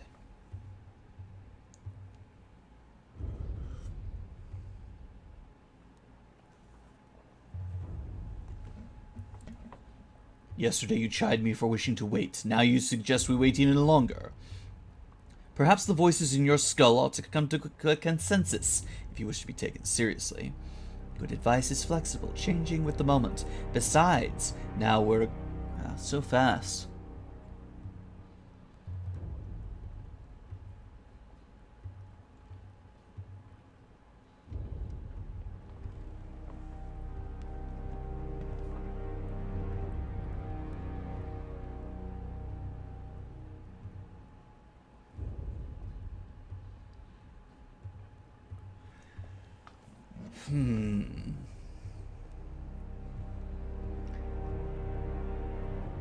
Well, they do like to bicker. Let's break up. Let's break it up. That's 4 reports of avalanches in the mountains now. The Tearsmen can barely count past 9. They have neither the capacity nor the cause to close off the mountain passes. Either way, that leaves the 2nd and 4th cohort trapped outside the valley. The Archon of War pounds his staff into the ground to punctuate his words. A large and imposing man to begin with, his profile is made larger still by his hulking suit of armor that hums with mystical energy. Or it's the work of your perfidious Earthshakers. Only a fool would not suspect a traitorous Archon of poisoning the mind of his students with sedition. We would have killed the Earthshakers Guild for their master's treachery, but I'm sure you have some perfectly valid reason for allowing them to live as your pawns. The Archon of Secrets passes a scepter between his hands as he speaks, twirling the rod in hypnotic circles. Emerald luminescence seeps from the seams of the Archon's ragged red robes. The glow is most noticeable where his neck ought to be. His mask seems to float and spin, never pivoting or bending naturally. Hey, watch yourself. When these two get going, you don't want to get between them. Verse whispers fearfully as she beholds the Archons.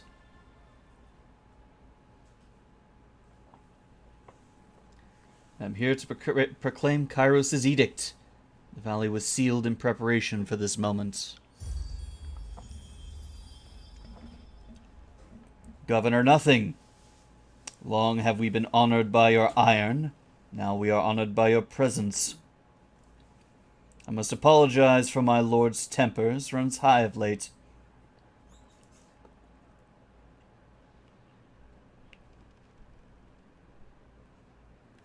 Let's be diplomatic. Bow to the Archons, apologize for the sudden entrance.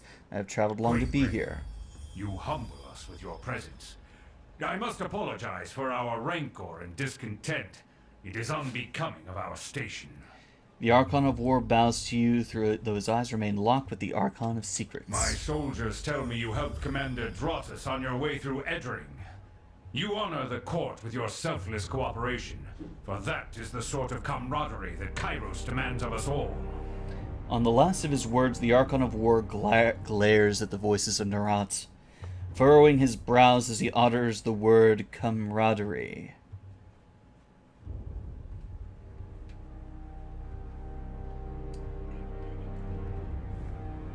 Say what? They're all above the... No, to the cutter. Oh. We got another one. Oh. Nice.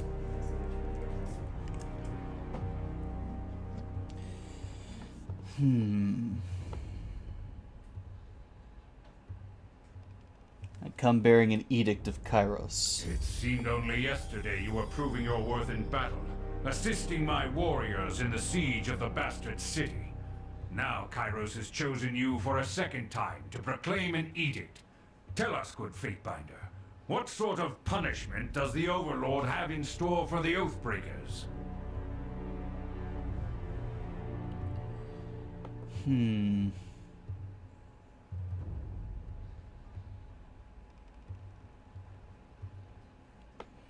The Overlord's loyal servants must hold Ascension Hall by Kairos' Day of Swords, or all in the valley shall perish.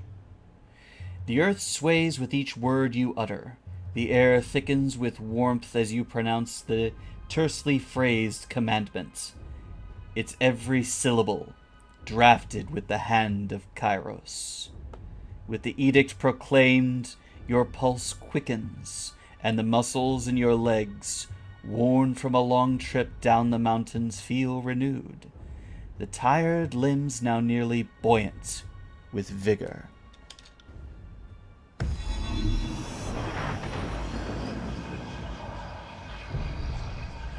The Overlord means to compel us into action.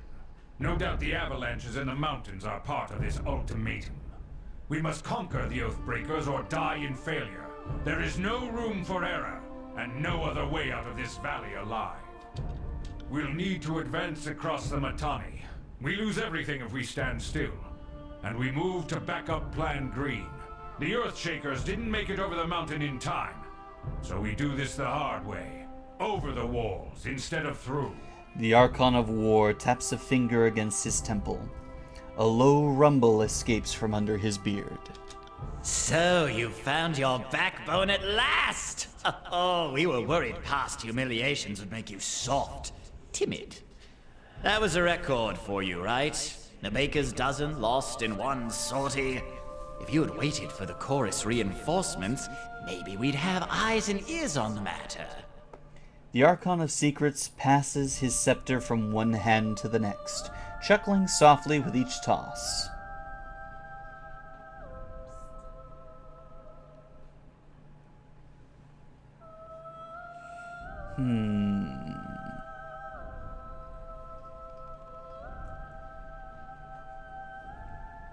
Let's go with subterfuge. I second the Fatebinder. Thought you had the memories of one of those Oathbreakers rattling about that bronze gourd of yours. Would Kairos' mighty spy master please enlighten this gathering of allies with some scrap of strategic insight? The Archon of Secrets turns his head to the side until the face of his mask has turned around with a new facet of the mask, presenting itself as facing forward. When next the Archon speaks, the trembling voice of a younger man can be heard. Our river was to be the bulwark, but with the tidecasters slain, what hope remains? It's so cold in here. Help me, please. The Archon turns his head to the side until the previous facet of his mask now looks forward. Our sources tell us the Oathbreakers had some sort of magical trick in store. But this knowledge is tinged with fear, trepidation. If we make a move for the Mittani, we suspect the Oathbreakers will mount a counterattack that is equal parts valiant and futile. That voice, who was it?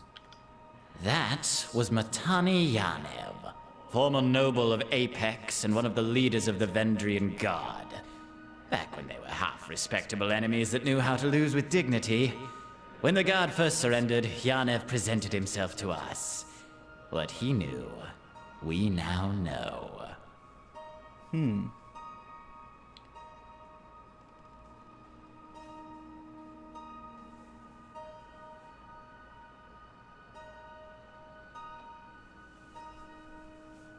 Then enough talking, there's work to be done. My lord, Barak and his band have been drilled on the Echo Call assault plan. The Crescent Runners should be debriefing him as we speak regarding the latest enemy movements along the river. I will dispatch him at once. The Iron Marshal salutes, clamping her gauntlets to her breastplate. I will ensure the chorus stands ready to march if the defavors can take the river. The chorus has the manpower to secure the outer ring of the valley. Our soldiers clamor for battle, and at last we shall have it. Verse, we command you to continue guarding the Fatebinder. Tunan's chosen is our honored guest, and must be shown our finest hospitality. I won't let you down, boss. He'll get through the campaign in one piece, as long as he doesn't do anything too stupid. The voices of the Archon twirls his scepter one last time, then taps the fifth eye on the shoulder, and the two depart. You hear voices in your head. Suit yourself, Fatebinder, the more you ignore... Oh! I completely missed all that!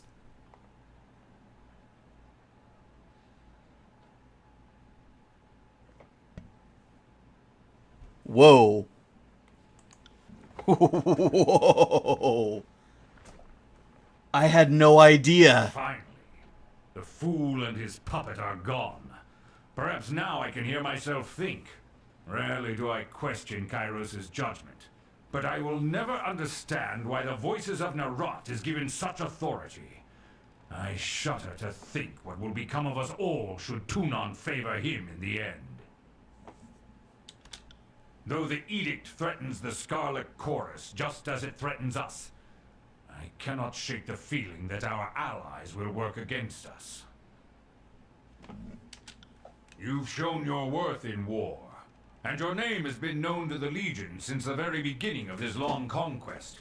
So I'd ask that you join us this one last time, to help us wrap up this last objective. If you wish to be counted amongst the glorious, speak with the Iron Marshal. She will direct the order of battle until we are ready for the final push into the Citadel.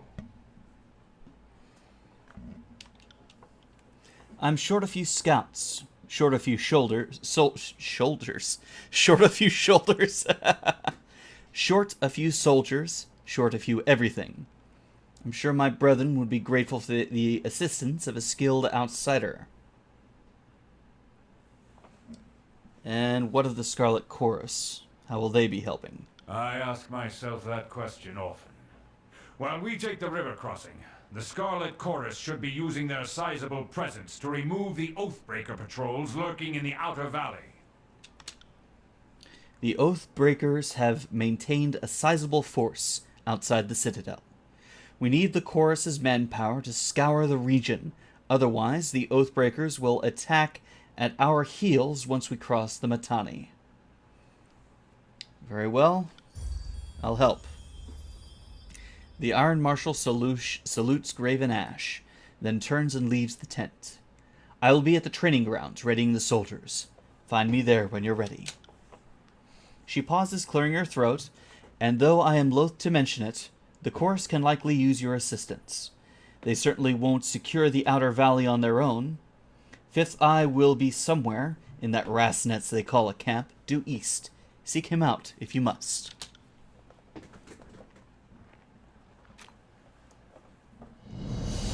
You got it. And out we go.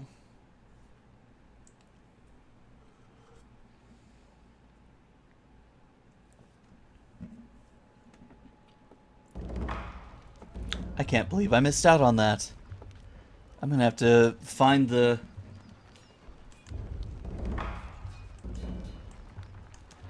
I'm going to have to find him again. What is this? Bitter Quip. Glory to the voices of Narot. Projecting his salute for all to hear, the grinning blood chanter raps his staff against the ground as you approach. Fatebinder, nothing, I presume? His smile quickly retreats, giving you a sour scowl. I am Bitter Quip. I'm here as emissary of the Scarlet Chorus. What's it like working with the disfavored? He scoffs, looking away from you for a moment before sniffing and returning his attention to you. Reporting to the Iron Hag is an insult. She fought one duel for her title. One. Her leadership must be continuously proven, earned, and defended. Weakness should bleed to the bottom of the army, not rise to the top. My assignment here is also an insult, but one I bear for the good of the chorus. Bitterquip sniffs the air, smiling with one side of his mouth, if only to see, with my own eyes, the failure of the disfavored. That will be a fine day. What can you tell me of the chorus? The chorus is the future of the Tears. I feel only derision and pity for those who fear our inevitable ascension. Bitterquip looks at you with a raised eyebrow. What in particular would you like to know? Tell me about the voices of Narat. He is supreme commander and public servant. He who sets us free but directs all. Bitterquip smiles as he talks, his face turning flush.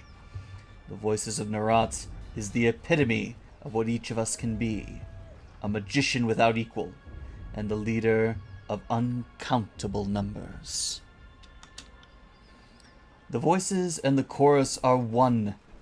Conquering, expanding, growing, changing, always stronger. Bitterquip pounds his staff into the ground. Glory to the voices! How did you come to join the chorus? The doctrine of strength speaks to me, and I answered the call, as did some of my arcane peers. I took to the chorus almost instantly, unlike most. I cried not for the life of comfort lost to me. My magic invokes fear and terror, and I easily established my dominance over a pack in my early days in the chorus. If you're so curious about it all, Quip smiles, lifting an eyebrow, perhaps you should visit our camp and see for yourself. What is your role? I am Blood Chanter. My magic can turn the will of a man in the tide of battle. I have held command for 3 years now, having been forced to keep an eye on the disfavored. Is not the reward I envisioned for my service thus far? Sounds like you really like the voices of Narat. Bitterquip blinks several times and scowls, saying nothing.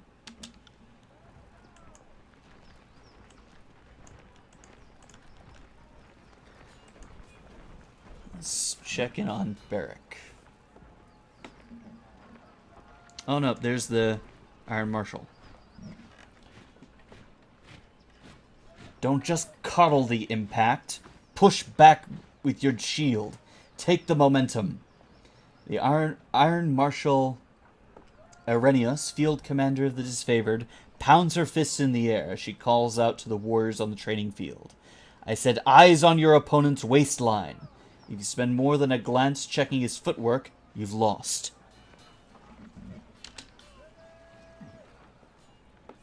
The disfavored officer turns to you, adjusting her pale golden surcoats.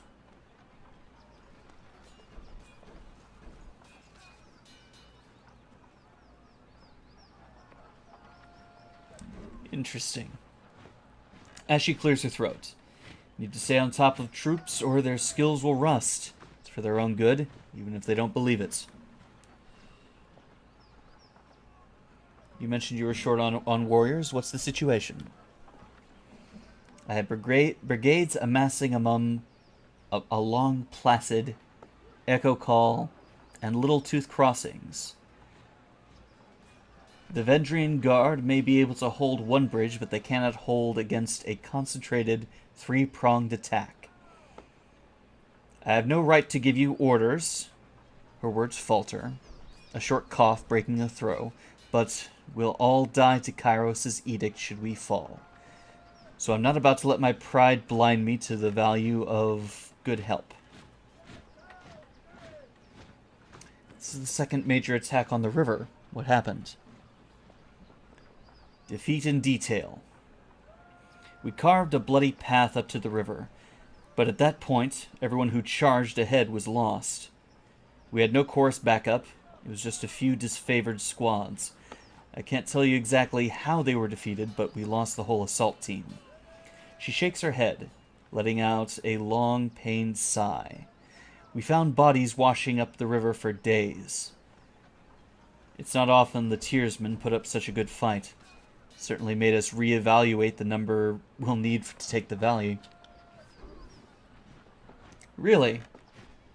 Are you sure our scouts didn't give you all sorts of details about the enemy and you just chose to disregard our warnings?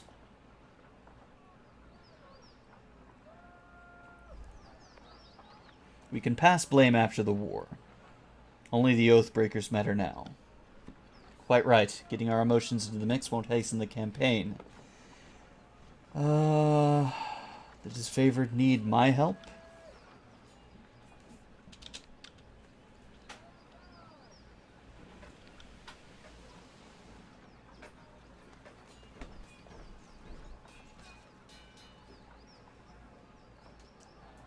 She has a point. The disfavored constantly mock the Scarlet Chorus. Oof. Alright, so there's pride, and they don't like seeing such a rabble like the chorus. I can understand that. What you're seeing here is disfavored bigotry at its finest. I'm somehow at fault because my country wasn't conquered before I was born. Forget that I chose Kairos. Forget that I chose the Scarlet Chorus. Forget that I chose to fight off rapists and killers to earn my place in the army, just for the disfavored to call me a worthless turncoat to my face. No one gave me a suit of armor, not that I could hide behind. No one issued me a sword and a measure of authority. I took everything and I have, and I fight every day to keep it. Fucking northern swine. My frustration is aimed at those in the chorus who accept Kairos lightly. The disfavored commander withdraws half a pace, like loyalty were some shifting breeze. I will assist. Then our plan just might work. The Iron Marshal lifts her gauntlet close to her face, shifting her eyes from you to the metal articulations. We are loath to work with those who do not share our training and our values. But we know that Tunon, the adjudicator, selects only the most capable minds for his court, and I trust you will honor us all in the field. Antio will be leading the charge at Echo Call Crossing. Assisting you will be Barrack of the Stone Shields. She points to a heavily armored soldier standing sentry at the edge of the training field. Before you ask, no, the Forge-bound weren't sloshed on Dappleseed when they fitted his armor. He survived the full force of an edict in the storms, and his armor doesn't exactly come off. Ooh. Tactically, that's quite brilliant, but otherwise it's something of a curse. I don't blame it. Damn. Tapping her helmet twice, Enario signals to the hulking presence. Come. Barrack, come meet the Fate Bender. The soldier that steps up to you better resembles an amalgamation of rusted blades and mismatched pieces of armor fused into a vaguely human shape. He reeks of sweat, feces, and whatever oil treatments keep him flexible. Fatebinder, the Iron Marshal has tasked me with keeping you alive, and I have no intention of disappointing her. That should be enough assurance for anyone. An honor. Likewise, good Binder. The soldier heaves a heavy iron arm into a salute, his whole body clanging as he ramps his gauntlets against the twisted sheets of metal that form his breastplates. Barrack, is that you under there? I had no idea you were in Vendrian's well. Fatebinder, do you know this walking anchor?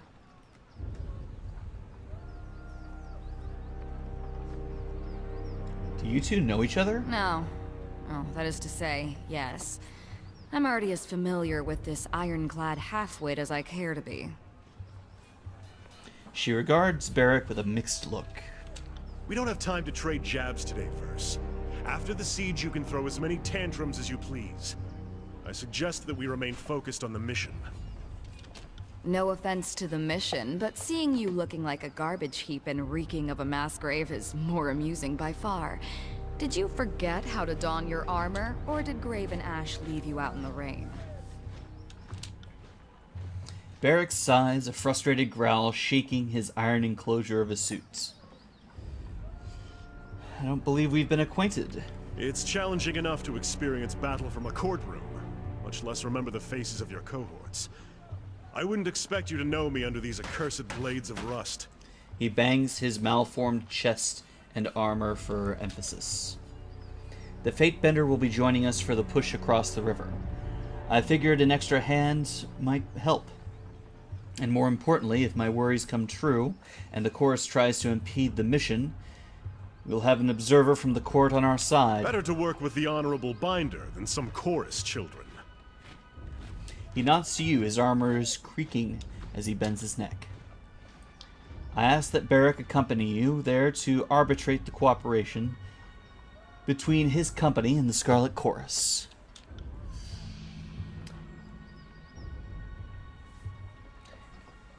Barrick, you've been without a cohort since the last battle at Stalwart. It's time we gave you a task more worthy than hauling wagons and leading training drills. She plants her hands on her hips and speaking in clipped official terms. Ash has assigned you to the Fatebender's service. You're to assume this task is ongoing until we find a more permanent spot for you, which could very well mean the swiftly approaching end of the war, or when the Fatebender dismisses you. Is that understood? I suppose I could be in worse company than the renowned Mage Slayer.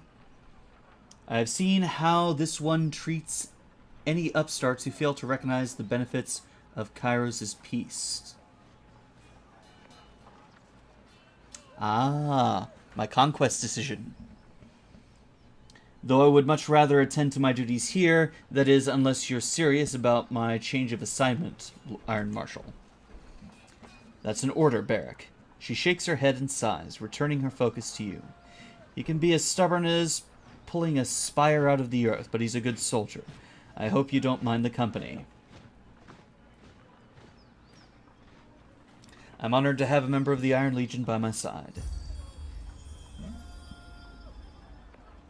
Excellent. I look forward to your success in the field. Alright, I've got 2 companions.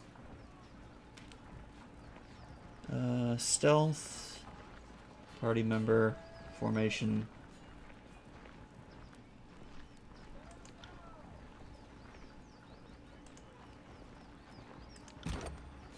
Alright, let's... How do I... Okay.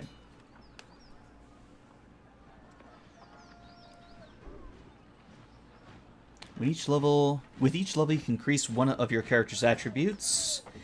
Each of those attributes provide benefits to your character as well as increases to your skills. So I've got 1 point to distribute here. Which I'll do there. Excellent.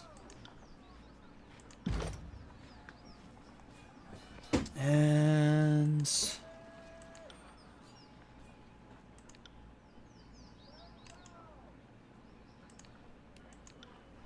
let's see what we got here. Art of the Blade. Increases one-handed and two-handed melee damage. That's handy. Attack enemies as they engage you.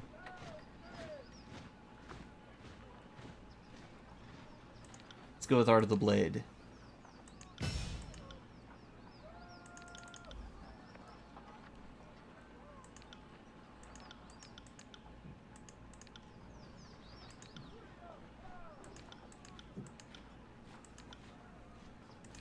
And she's got one of each here. Let's see.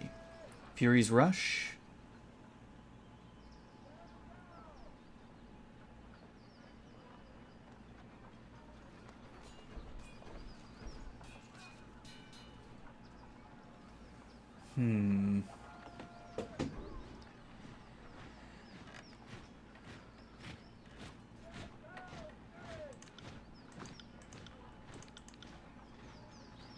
And what have we got here? Taking the valley.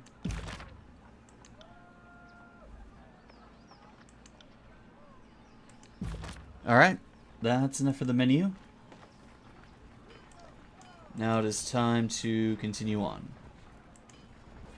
And I've got 8 days until we all die. No dice.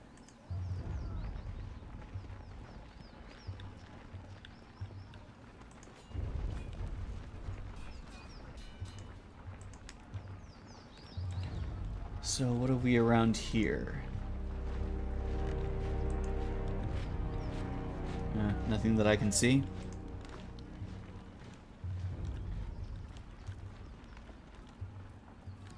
And who's this?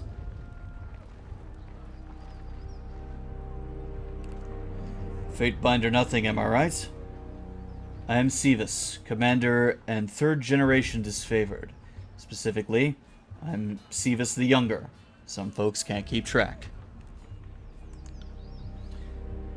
The rank says Commander, but lately I'm just organizing patrols and trying to stay out of the way. You should talk to the Lord Marshal if there's something official you need discussing.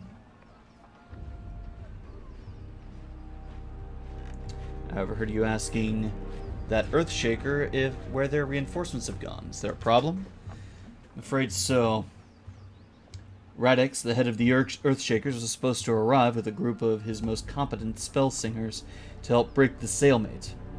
I don't know what's holding up their arrival, and that worries me.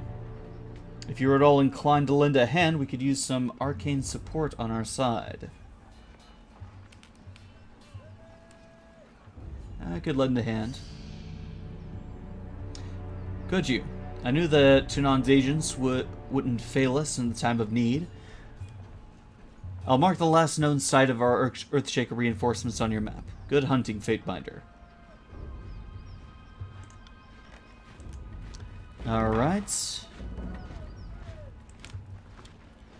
Looks like there's another location right here.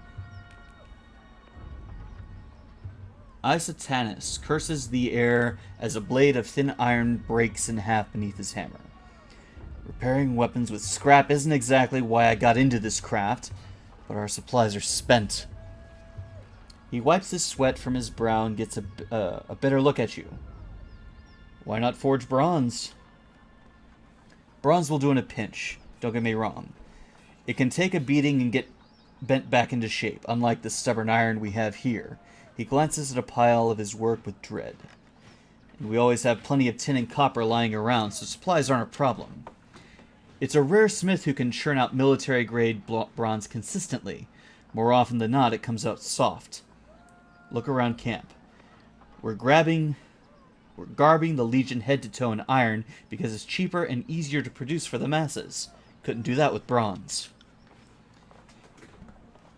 He looks Barrack up and down. Of course, some of us do go overboard at times. They call the disfavored the Iron Legion for a reason. Strategy and skill may be our backbone, but our claws are made of iron. The good stuff that comes from the smiths in Lethian's Crossing. You mentioned an iron shortage? I'm afraid so. The last shipment we sent down Matani went missing near Echo Call Crossing. And I'm afraid we won't be seeing any more now that the valley is sealed. Forge-bound iron is Tunan's responsibility. Why is this the first I'm hearing of it? Keep your voice down! Isatanus flinches and lowers his own. Graven Ash doesn't want to cause a panic or pass any information to the Vendrian Guard. Best case scenario, the iron tumbled off a boat and is rusting on the riverbed. Worst case, it ends up in the enemy's hands. I've been instructed to aid in an operation in Echo Call. I'll look out for your shipment. I appreciate that. As does the Great General. More than you might guess. Maybe he isn't quick to offer his thanks to outsiders, but I think he'll be grateful for your help. It would be a boon to the war effort if our iron was recovered.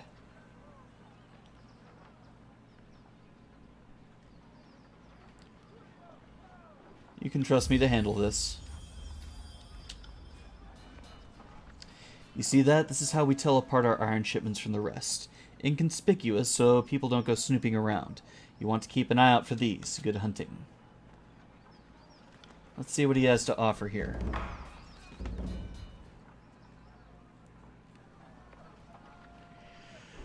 Huh.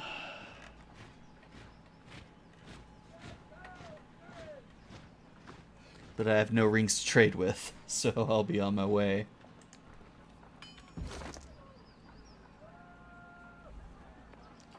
Yeah, I don't have a lot in my inventory.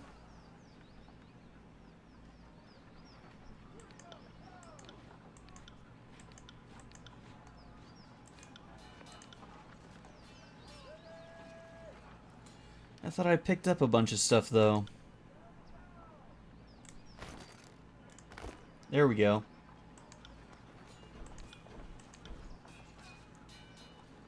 And horde boots.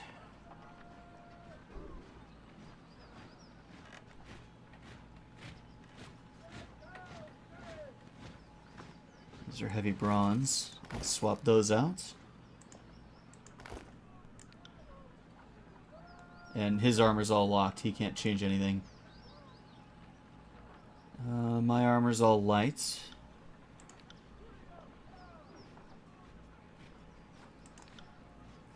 What weapon is she using? Red Rivers.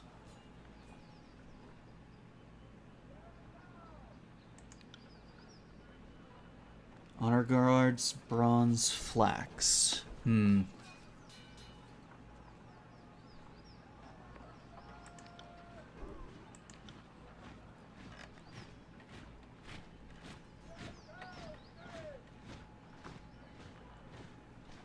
I can already update his.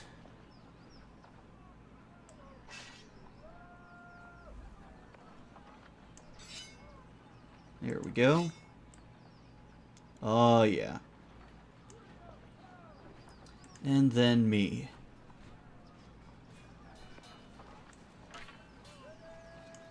There we go.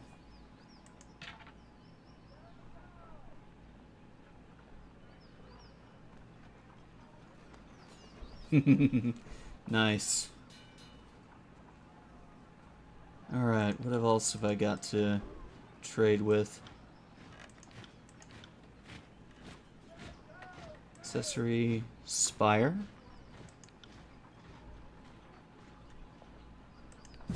Alright, let's talk to him again and actually get some trade going.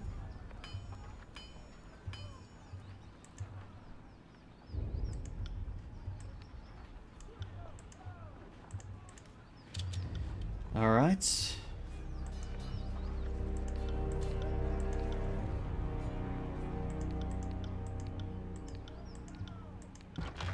There we go. And quick finger bangles. Those two that I have no use for. Don't really have a need for heavy armor.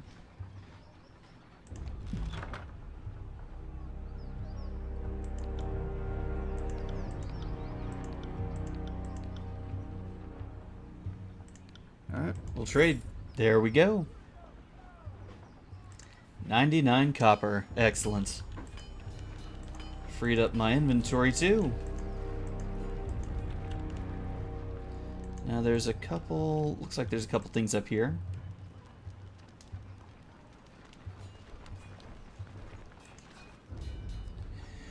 I am Lucia. This is Marcus. His favorite soldier points to the armored man next to her. And you must be the Fate Binder. From under her helmet, you see an audible scoff. We've been assigned to babies. Assigned to your hospitality, Marcus quickly interjects. While you may not remain on disfavored ground, if you should need a place to rest, we can make the necessary preparations. Are there any combat games to be had in the camp? The two soldiers trade a glance, a question better suited to the Scarlet Chorus camp. If you don't mind the smell, anyone looking for a good fight can be found among those braggarts.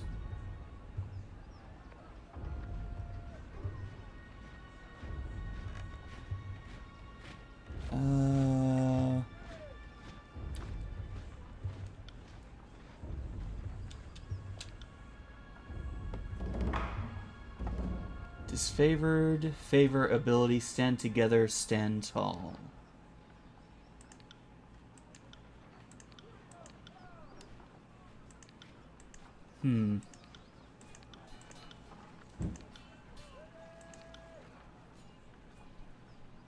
Let's train her with one-handed and two-handed.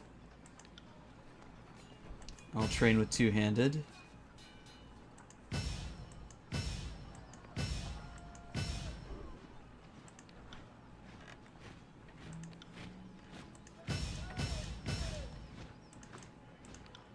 So I can only train 3 things at a time. Oh, he can train more. Oh, there we go. Not happening. And Lucia here was just mentioning that, only because you asked, that you've been a real asset to this disfavored since you arrived. Not that everyone expected different, he beams with pride. Let's see what Lucia can do with training. It's one or the other. Alright. That's all of that.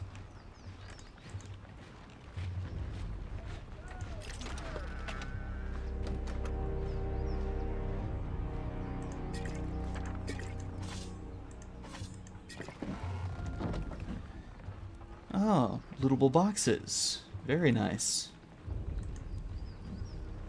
Cart is bursting with food and fresh goods. Alright, off we go. We've done quite enough in the camp so far. There's him. Let's see if we can find our way to the chorus camp.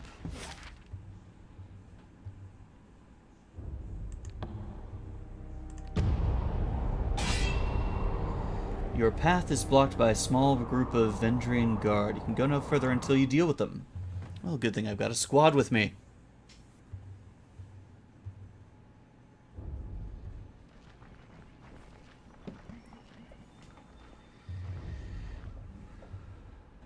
That's far enough, Fatebinder. A woman's voice booms from atop a nearby outcropping. Flashes of aquamarine body paints. School of Tides. Peek out from under her loose-fitting traveler's garb, and her outfit is festooned with braids and knots of sailor's line. Flanked on either side by warriors dressed in Vendrian Guard regalia, the woman leans on her elaborate bladed staff, pulsing with arcane energy. A swath of blue fabric rests draped over her arm. So she's coming in a flag of truce.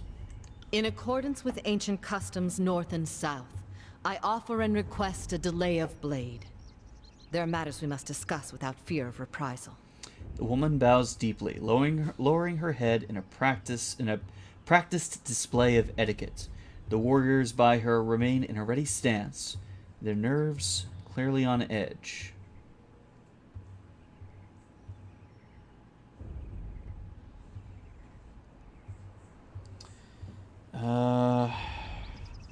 I'll be formal. As is our custom, we are ready to kill to defend our lands, but we kill only in fair battle.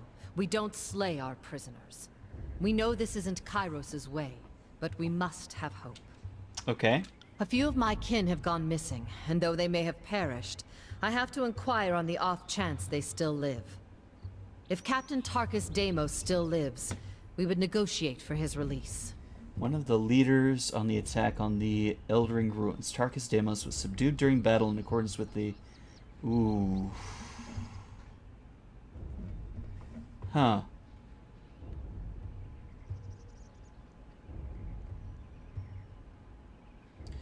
He is dead. I see. That is as I feared, but thank you for telling me all the same. I prefer closure to wishful thinking. If I may make one more inquiry, what of Palox Tyrell? Did he survive? Though you rarely have the luxury of matching names with the countless Tearsmen you've encountered, you are reasonably certain she's asking about the Vendrian Guard warrior that took Drastus hostage at Eldring Ruins. He did not survive the encounter.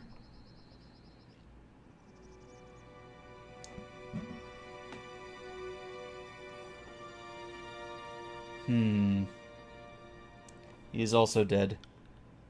She nods slowly, saying nothing for a long moment. My apologies, Fatebinder. I had a terrible feeling this errand was in vain from the start. I had no expectations that our friends could be saved, as I'm sure the time for swapping prisoners is long gone. But at least I know of what became of them. That'll have to be enough.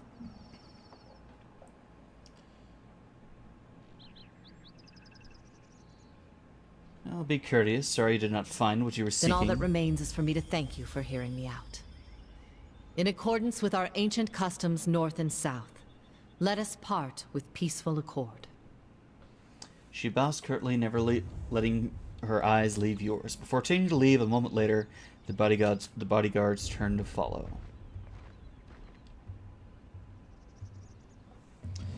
Okay. That was something.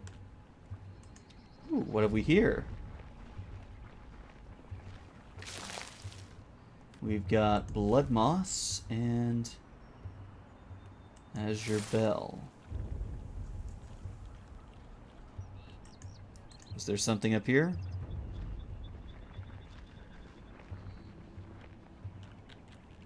Okay, back to the trail.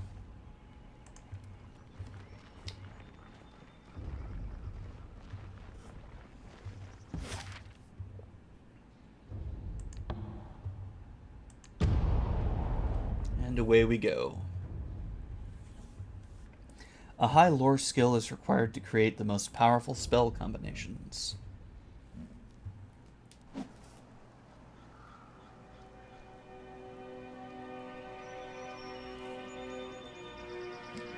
Alrighty.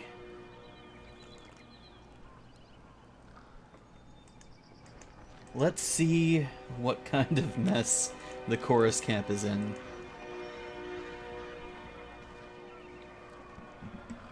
The guard places her hands by her belt as you approach, gripping the hilt of the blade. Past this point is chorus territory, and you don't look like someone's conscript. You sure you're in the right place? I'm nothing, Fatebinder of Tunon. I'm here to help vanquish the Oathbreakers. You know, I think I was told to expect somebody, but you seem too ugly to be him. Her lip crumples into a smirk. Why exactly should I let you in? More importantly, what's this hulking ton of iron doing here? The guard gestures at Barrack with a sneer.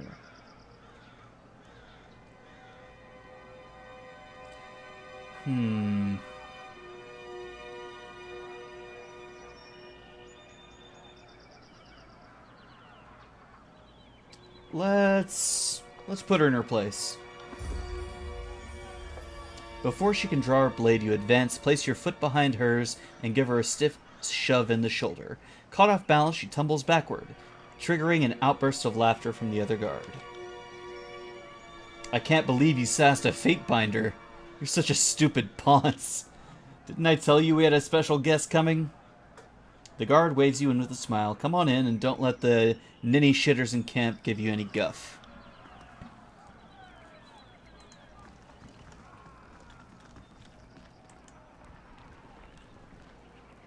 Alright.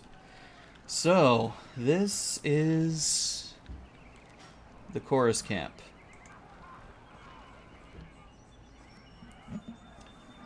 Fifth Eye. The binder of Tunon arrives. Squealing with a teenager's timber, the Fifth Eye's voice makes your gums itch and your fingernails feel in need of a trim. And we just finished having a bit of sport with some captives. But worry not, we'll have more fun with another batch momentarily. Dressed in the bronze-red regalia of the Crimson Spears, Fifth Eye beckons you to stand close, wagging a blood-splattered glove. Now that you've issued the edict and doomed us all to die, have you come to help us climb out of this hole?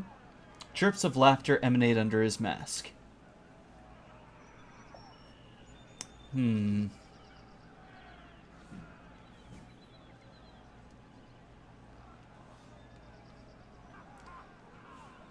trust you're getting your warriors ready. We know the Oathbreakers are focused in the citadel beneath the mountain spire, but we've learned this is not their only nest. Fifth Eye wags a hand in the air with a high-pitched squeal of displeasure. Given their patterns of attacks, they must have a good group maintaining camp here in the outer valley. And unless we deal with the second group, they'll attack from behind the moment we cross the river.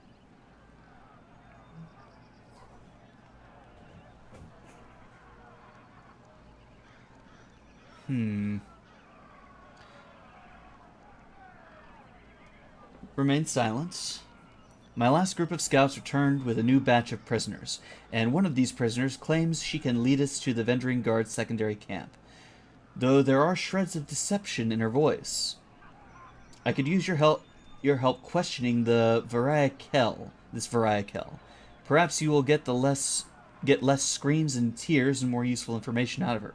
If we knew where to ambush the Oathbreakers, we could try and take their captain and show him the wisdom of joining the chorus.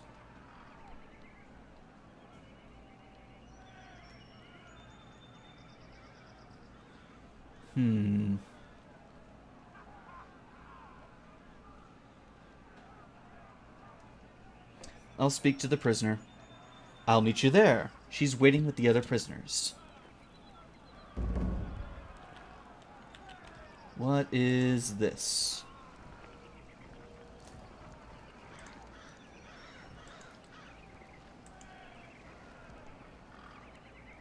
"32 lore." Yeah, I'm not there yet. Right.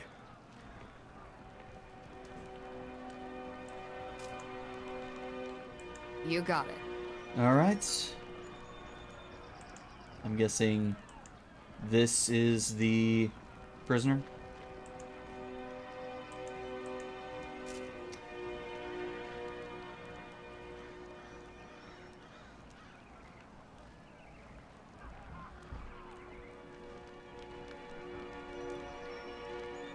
Looks like we've got a merchant over here. Nope.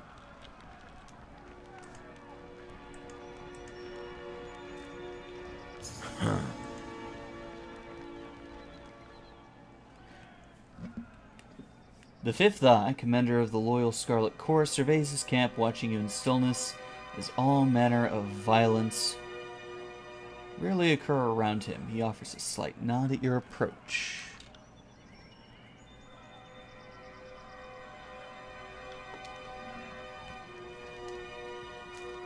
Ah, here's the prisoner. Please, someone. I wish to bow before the voices of Nerat. I thought all could find redemption in the chorus. A woman in makeshift armor of the Vendrian Guard lurches forward in agony. Her soiled, trembling legs suggest she's been forced to stand for days. This one, he flippantly waves to the prisoner, was hollering earlier that she knows the location of the Vendrian Guard encampment. But she isn't being entirely honest.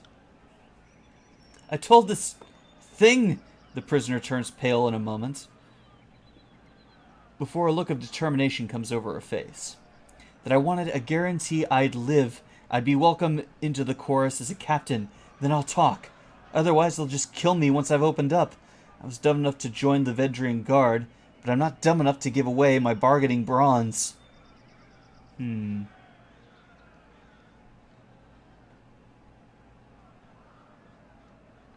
Why should I trust the word of an Oathbreaker? I suppose I have no answer for that. Varai's eyes fall to the ground, and she swallows nervously. When I joined with the Vendrian Guard, I accepted their broken vow unto myself. Have you not felt passion for a foolish cause? Won't you later come to regret? Well, my surrender is sincere, and I'm willing to bow before the voices of Nerat to prove it.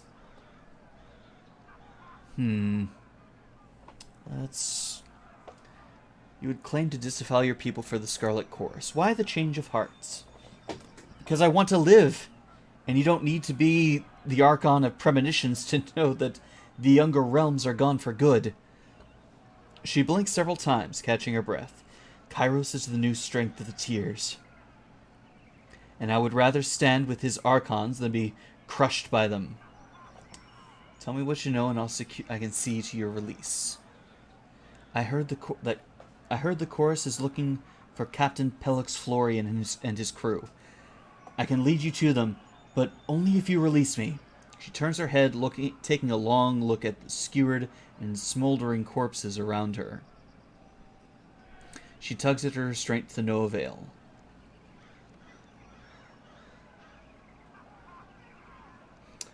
You're lying. Why don't you tell me what you actually know, and we'll see about saving you. Well, you see, shaken by your demand, her lips move wordlessly for several seconds. So I don't know exactly where the rest of my crew is, but I can tell you. She shakes her head, catching her breath. Search that one. She reaches up with her right leg and points with her foot, calling attention to a nearby pile of corpses. The tall, dark one, missing most of his face. Check his left boot. He was the literate one in our crew. He had the orders. With the snap of his fingers, a pair of choirmen yank the boot off the fallen guardsman. A rolled-up parchment slides out of the boot and is thrust into Fifth Eye's hands. He unfurls the scroll to give it a read. It's nonsense. Just a mash of words. Laughter erupts from under the mask. She said she had information. She gives us garbage. Slay the wretch for wasting our time. He snaps his fingers at a nearby Scarlet Fury, who promptly snatches a long knife from the belt. I heard her say she'd swear fealty to the voices of Nerat. Initiation rite would be in order. Ooh. Seeing as you're an expert on the subject of fate, I will entertain your wisdom on the matter. What then would you propose to do with her?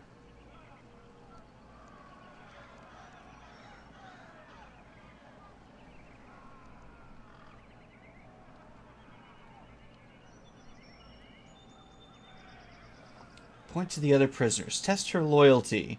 Kill these guardmen with something blunt. Varaya looks at the prisoners, once her allies, and closes her eyes as her bonds are untied. The onlookers snicker and cheer when a heavy rock is placed in her hand. Mouthing something inaudible, she lifts the rock high above her head and smashes it down on the prisoner's skull. Wincing back a scream as she hoists the stone over her head a second time to finish the job on the other prisoner. The bloody rock hits the ground, and Varaya slumps to her knees in defeat a moment later.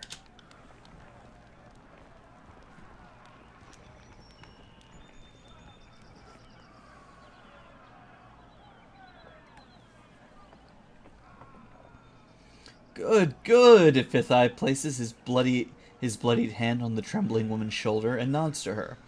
Welcome to the Scarlet Chorus. Do not fail us. As a pair of soldiers come to lift Varaya, the Fifth Eye turns to you, his voice filled with glee. Where's a slave to clean this offal when you need it?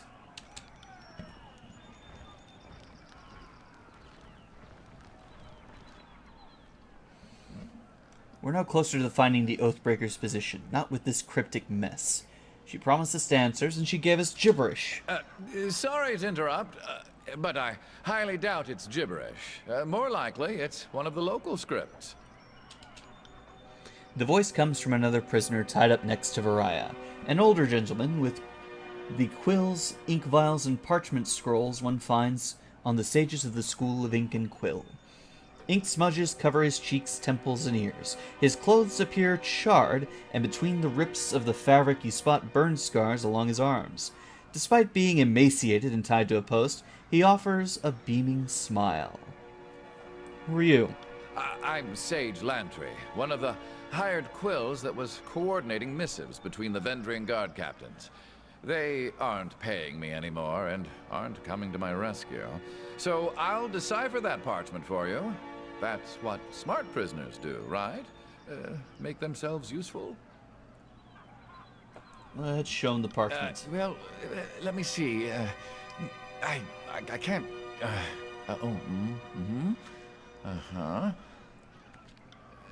So, I don't know exactly what it says, but I'm half certain that's Sage Selwyn's handwriting. I'm sure I could decipher that in a few hours' time.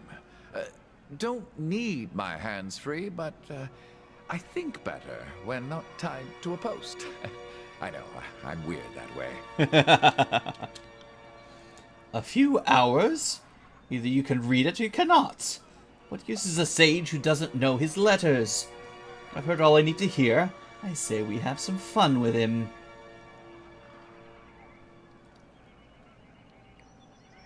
Your life depends on you translating this scroll now. I would love to help. I just need some time. That's written in another sage's shorthand. I'd have to sit down with it, or better yet, compare it to a piece of his writing I have stashed on me somewhere. If I sat down with it while sufficiently sober, it's highly probable I'd figure it out. Sober? Since when do we share the good stuff with the prisoners? Oh, nobody shared. Right before I was taken prisoner, I imbibed several vials of reagents. I wanted to be numb and disconnected when my captors used me for carnal catharsis. It's made these last few days tied to a post almost enjoyable. I suppose it can't hurt to give him a few hours. You read the edict. I don't need to tell you the sundial is working against us. This addled old bag is just trying to stall us. The voices of Nerat will be upset to know you squandered a source of enemy intelligence. How true. And we shan't put him to waste. It will serve as a most riveting source of amusement as we put him on trial. Fatebinder, I beseech you, be my advocate for this trial. I'm no fool. I know the chorus uses blood, not words, to settle these matters. But you are a servant of the Archon of Justice, are you not?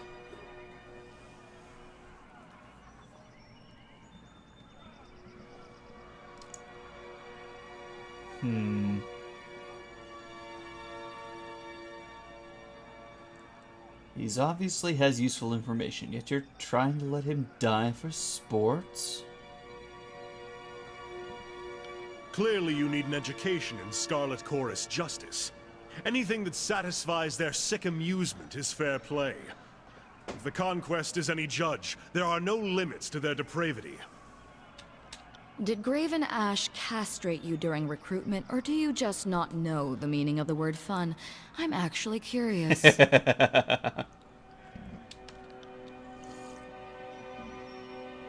With a shake of his head, the fifth eye gives you a shrug.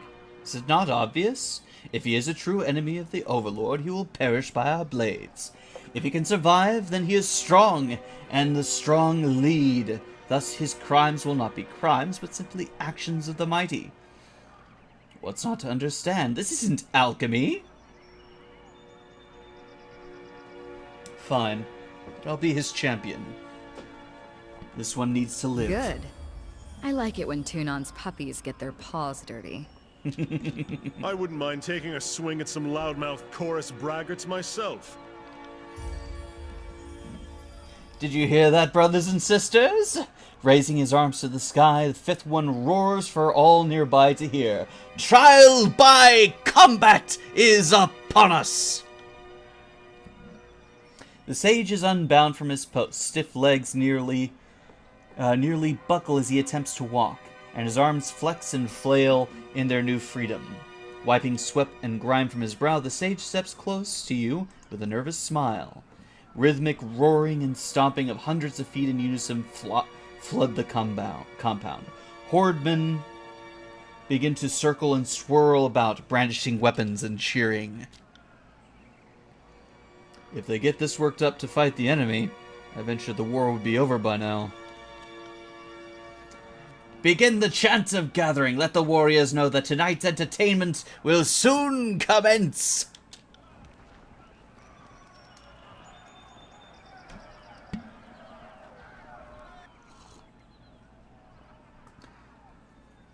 Brothers and sisters, who among you sets the standard for strength? Who among you will help winnow the weak from the strong? Fifth Eye waves his hands in the air, drawing in a gathering of chorus soldiers.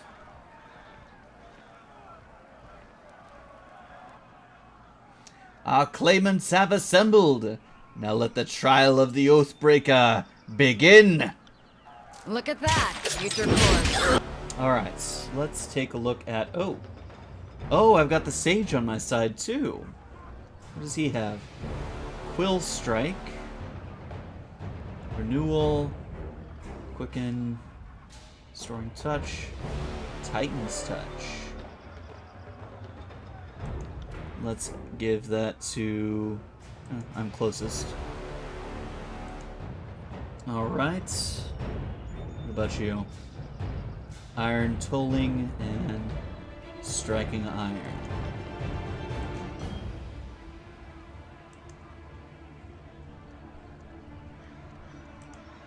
Alright, now for my character.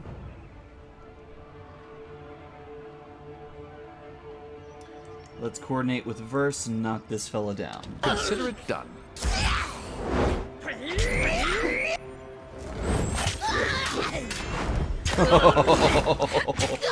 So much death.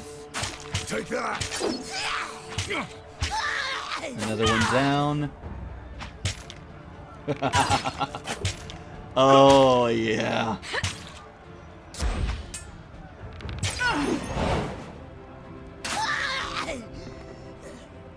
Down they go. By the righteousness of shedding blood, we have found our answer. Regrettably, it appears Sage is worthy of leaving our camp alive. Fifth Eye offers a short, mocking bow to Lantry. By the customs set forth by the voices of Nerat, you are free to go, old man. Brag to your grandkids that you fell afoul of the course, yet lived to tell your story.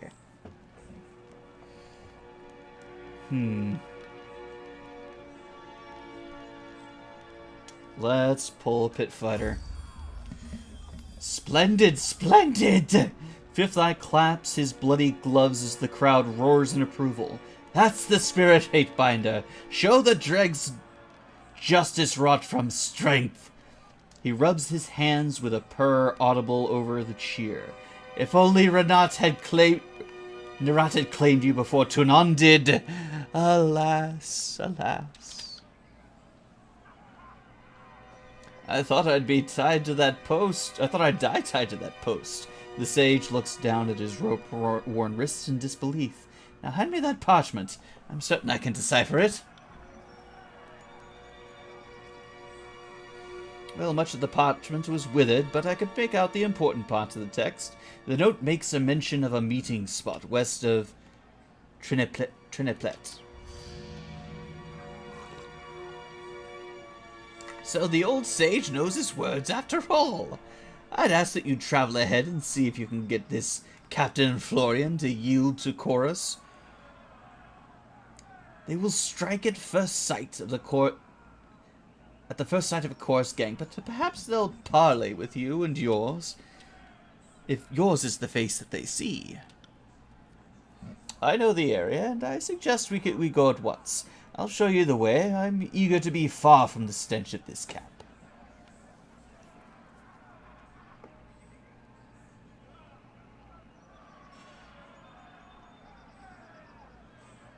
There's something amiss. There's a lot of fight in you for an old scholar. Now you're offering to join the expedition? I've met sages every bit as cutthroat as hardened gang bosses. They act the part of doddering scribes, but don't let that fool you. Smart for someone your age to be so mistrusting. But I'm not with the Oathbreakers, if that's what you're fishing at. I worked for them under duress, but I've no love for them. I'm not about to pledge to the chorus, and the disfavored wouldn't have me at all. Still, I consider myself a Kairos-fearing vassal of the Overlord Empire, all the same. For as long as I've been a sage, I've been trained to defend myself. We don't spend all our time binding books and sketching wildlife, just most of it. For centuries, we've been in a quiet war with the School of Tides and the School of Wild Wraith. You can't travel alone as much as I do. Not know the Bronze Dance.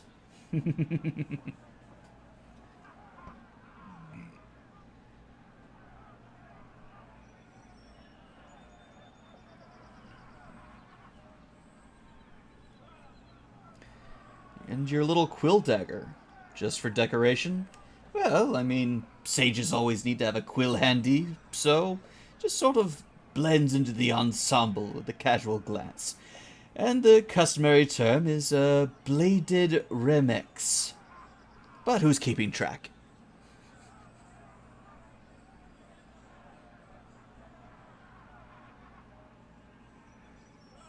Alright, fine. So Eagle, if you're so eager, come with. Splendid. I won't disappoint you.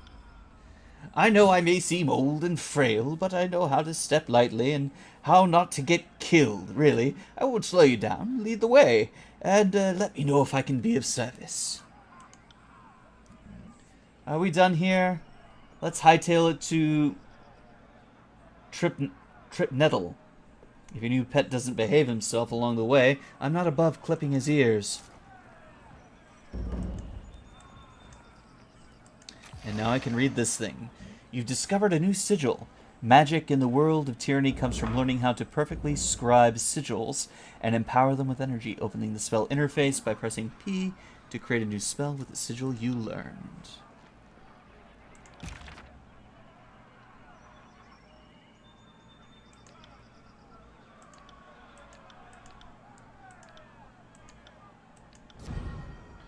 Spectral Blur.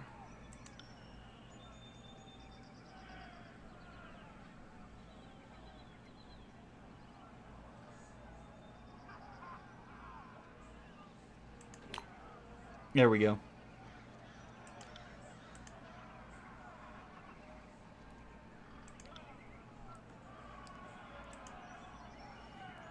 What does this spell do for me? Raise detect or deflection and hit deflection. Nice.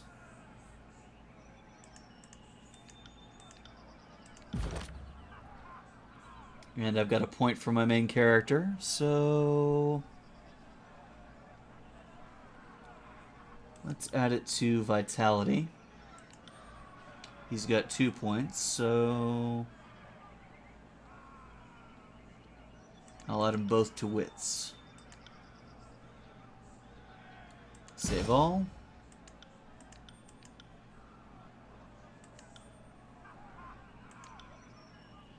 Ooh, I've got a bunch of stuff here. So, Feints.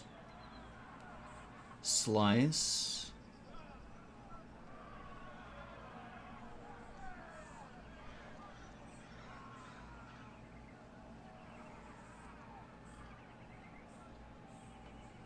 Let's go with Slice. Oh, I can only do one. Defense, power, range, and agility. I'll stick with the agility one for now. Save.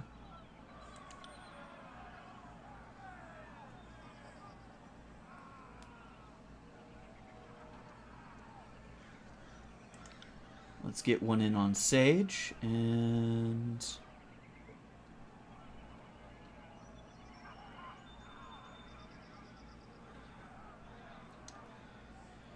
let's see. Let's go with Quill Fury.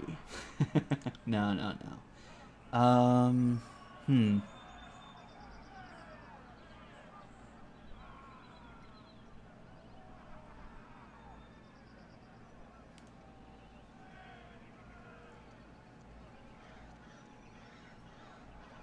Let's improve his lore skill.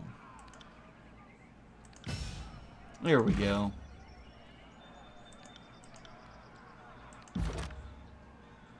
Let's see. I'm in pretty good standing with the disfavored. I'm in okay standing with the guard. Or the chorus and the guard. Good with Lantry, good with Barrack. Excellent with Verse.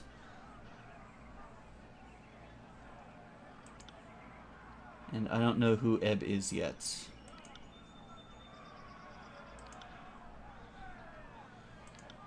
Alright, I seem to be doing good with Graven Ash, but I might have pissed off the voices a little bit, so gotta be careful. Alright, let's see what else there is to see in this camp. That's Fifth Eye. We already talked to him. How about up here? Snigler Dagos. Upon noticing your approach, the merchant straightens his posture and smiles. What an honor! My name is Snigler Dagos, originally from the relative tranquility of the Northern Empire. I've since accepted a nomadic life for the sake of keeping Kairos' forces supplied with only the finest goods, local and imported. Let me see your wares. So first off, let's get rid of any junk that I have.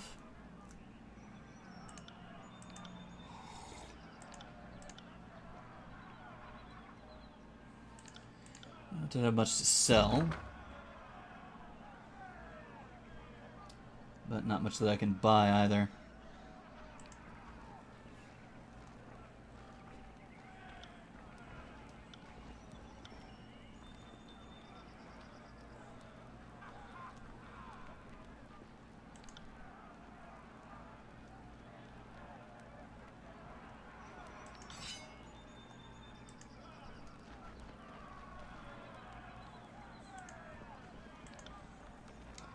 Okay. Inventory. Let's see.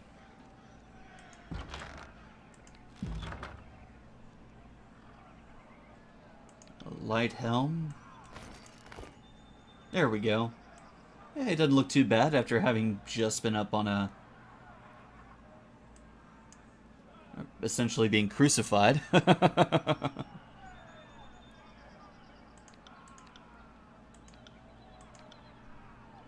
What's that he's holding? Oh, that's what his quill looks like.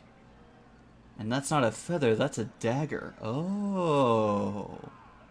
Oh, I see.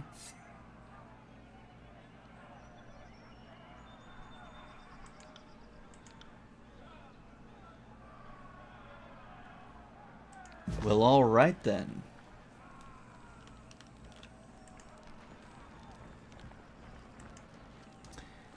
These threadbare tents show signs of hard use and long-term exposure.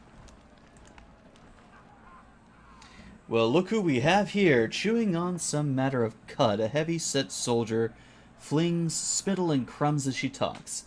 The Fate Finder finally shows himself.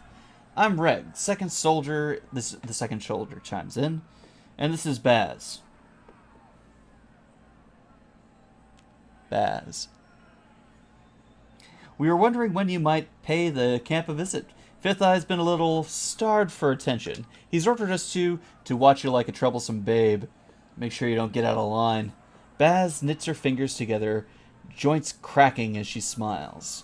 Reg clears his throat loudly, scowling at Baz. Something like that. If you have questions, ask us. Good luck finding anyone else in the camp who'll give you answers, or even a smile. Anything we can do for you? Not at the moment. And I think that'll about do it.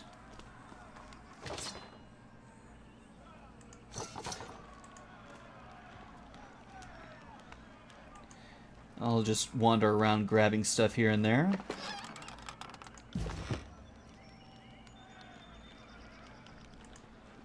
This place is a dump.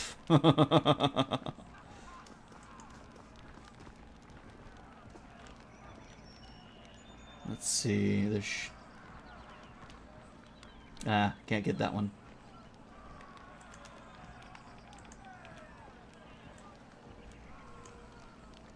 Where are the rest of my party?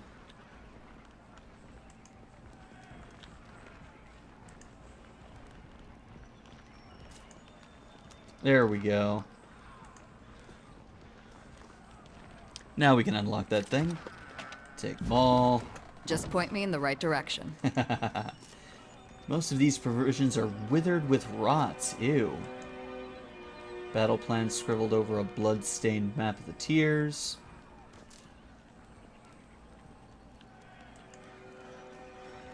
And looks like there's still something to be had over here. Ah, hidden in the sleeping bag. Rot spear.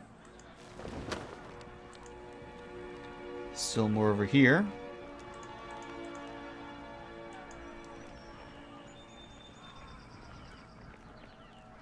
Ah, there we go. I'll just grab all that. And what over here? Ah, 45, that's locked. Alright, let's get on out of here.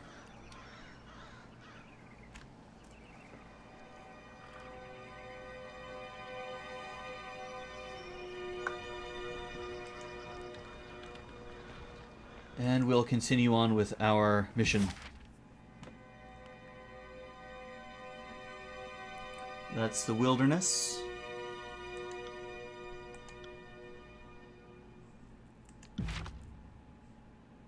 Well, we're stuck in Verdun's Well at the moment.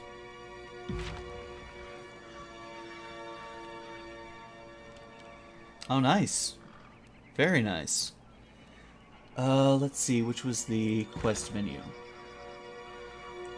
Got primary, biography, encyclopedia, notes, records.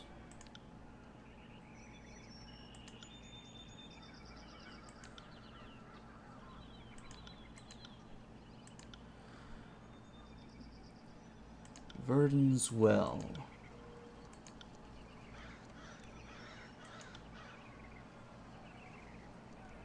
To the... let's see.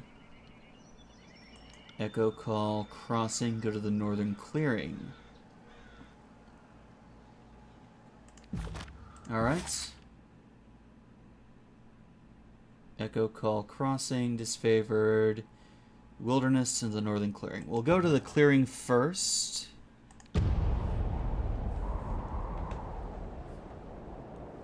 It's like I'm playing Fantasy Fallout. I love it.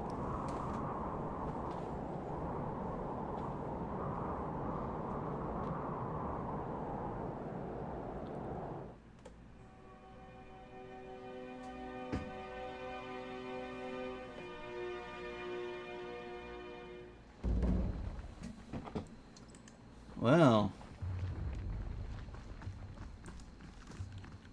that pretty much hits the nail on the head, doesn't it? We've got yep, these are the Earth Shakers.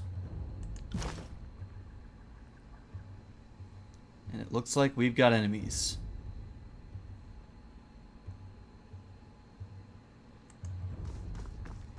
We'll engage stealth. Lightly. Getting close. And then wipe them all out.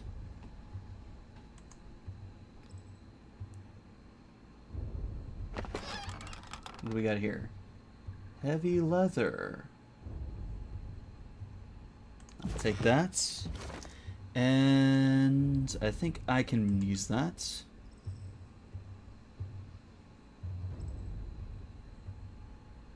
Oh yeah, that's better all around. Oh, look at that.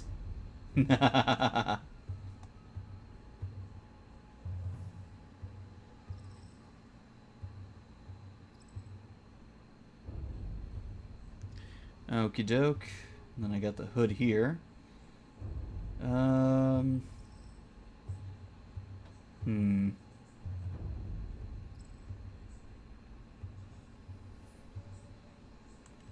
this would be just better all around.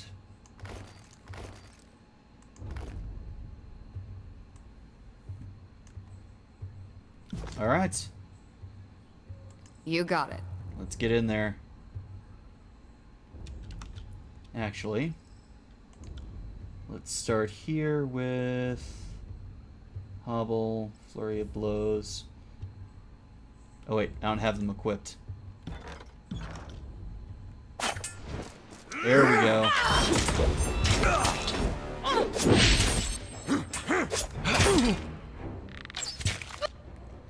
Okay. Let's see which one was... No, not that one. Not that one. Flurry of blows. How about you? That's the combo ability.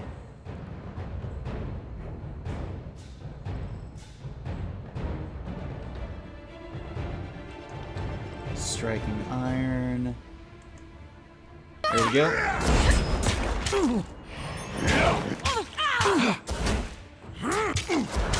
Die already. This is right, useless. Uh-oh.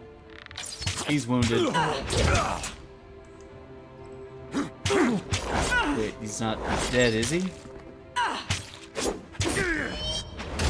If I can't move, I can't dance. Well, crap. You got it. Oh, dang it.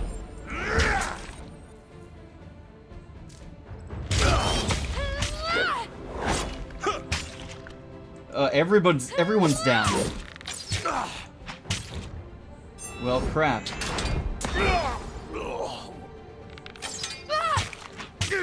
Crap!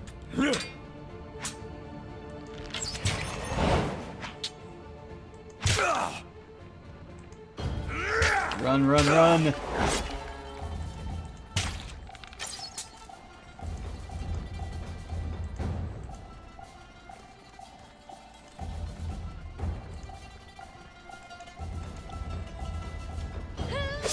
I'd have it no other way.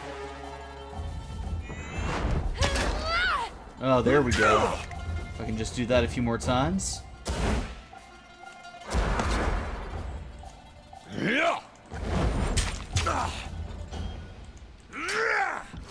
And he is out of potions.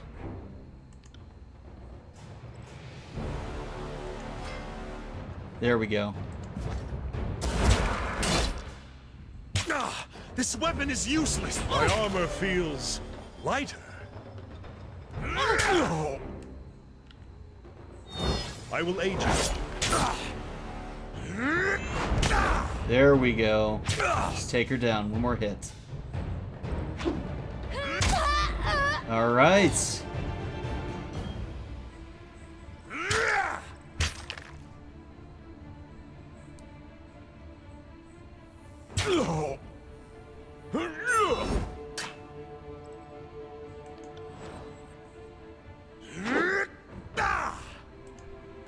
Alright, ability time.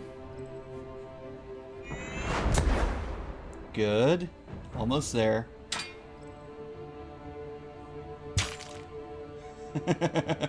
So close to death.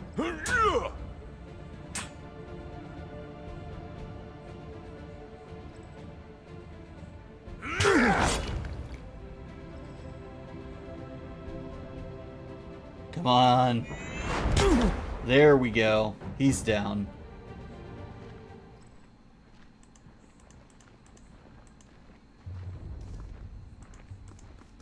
I'll have him back off and regenerate.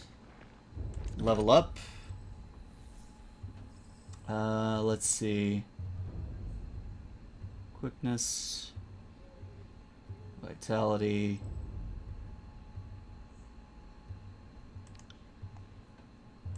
There we go. And they're currently out of commission, so let's get him to re-engage.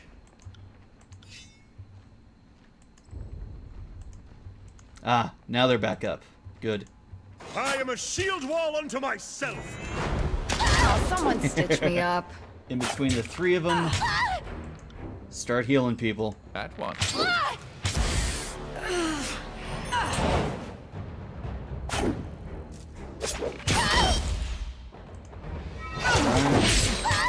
Ooh.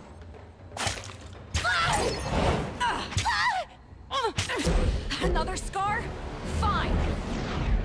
I feel faint. Oh crap, my scribe's down. And so she, but now it's just one-on-one.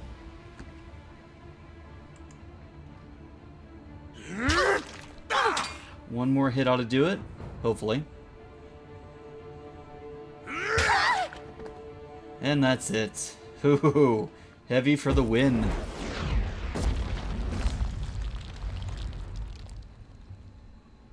No, we are not with the Oathbreakers. You got it.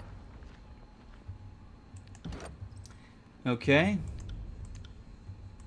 Yep, looks like everyone's in one piece more or less. And Barrack has another skill to spend.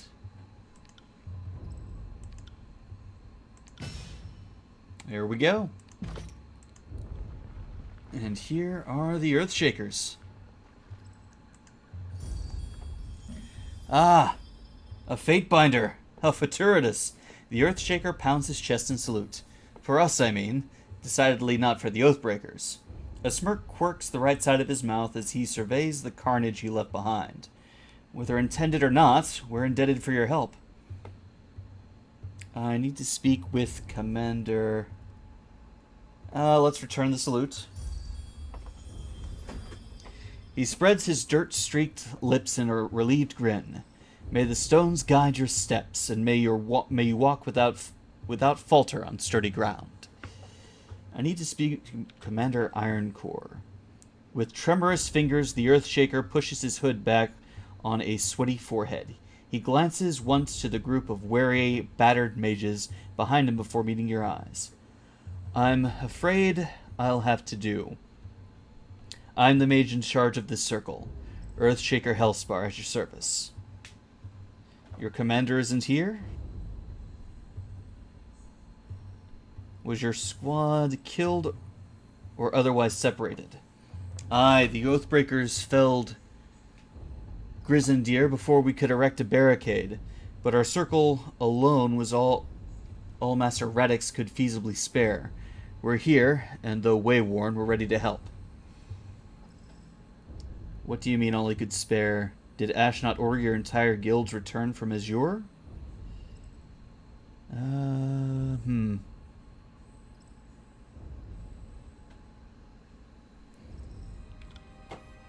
With all due respect, Fatebinder, it's not a matter I'd expect you to understand. We absolutely cannot abandon Cairn to the Stone Sea. His nostril flared in mild ire. As we've only recently located him and are in the process of constructing a fort to guard his remains, we cannot spare another mage, especially now, when the beast tribe that flocked to Cairn in his final days became increasingly territorial and contentious.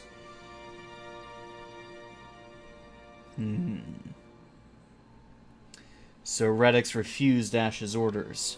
I'm not of a rank to make such sweeping evaluations.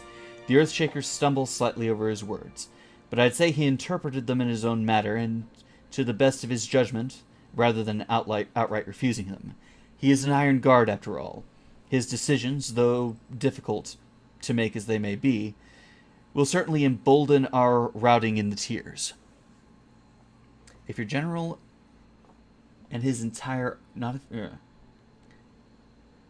if your general and his entire army is dead. He chokes, and the Earthshakers behind him gather closer, murmuring surprise amongst themselves. One of them, a woman with wispy, russet hair, slaps him on the back so hard shockwaves tremble through you in the mountain's pass. What? How? The Overlord has issued an edict of execution. If we don't take the well by Kairos' Day of the Sword, everyone here will die, including Ash. Well, clearly Master Radix was unaware of the severity of the situation.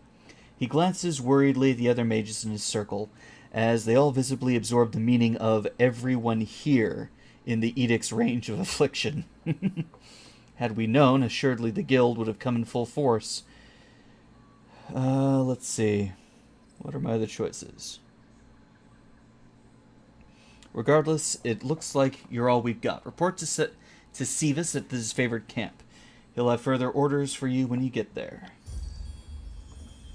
With a shady nod and even shakier salute, the Earthshaker gathers a circle and cloisters together, murmuring or perhaps chanting in hushed voices.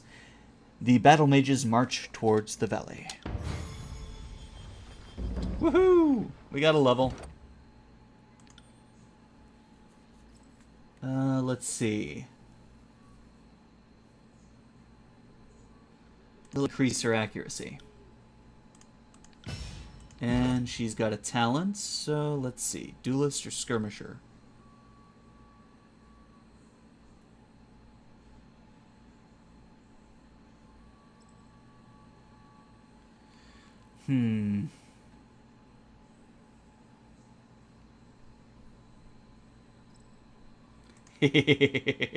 Yes, I want to set stuff on fire. Alright, we have recovered the Earthshakers.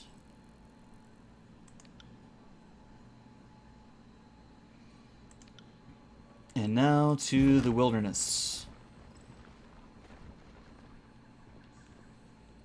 Let's see if there are any lootable corpses over here. There is one. No dice. And we've got more Earthshakers over here. The whetstone, not bad. What do we have here? Beast blood pollen. Nice. And now to the Trinibit wilderness.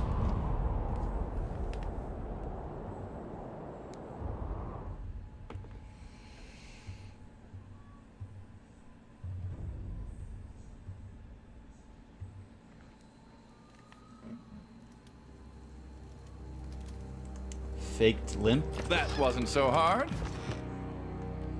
Reinforcements. Finally. Come this way. We need to... The chorus warrior pumps his tattooed arm in salute. Midway through the gesture, a look of confusion draws across his painted face. Sister Verse? What did I do to deserve such a helping hand? A chuckle escapes the man before he shudders, placing a hand over his mouth. At once alert to the need to remain quiet, his voice drops to a harsh whisper. Fifth Eye has a sense of humor sending you. Verse returns a cold glare, but said nothing. You two know each other? This one used to run with my pack, until he left for Death Knell's gang. Motherless swine didn't even have the guts to fight me for the right to leave. He just packed up and left with his coward's tail between his fat legs. And a wise move at that. How many have you lost under your command so far?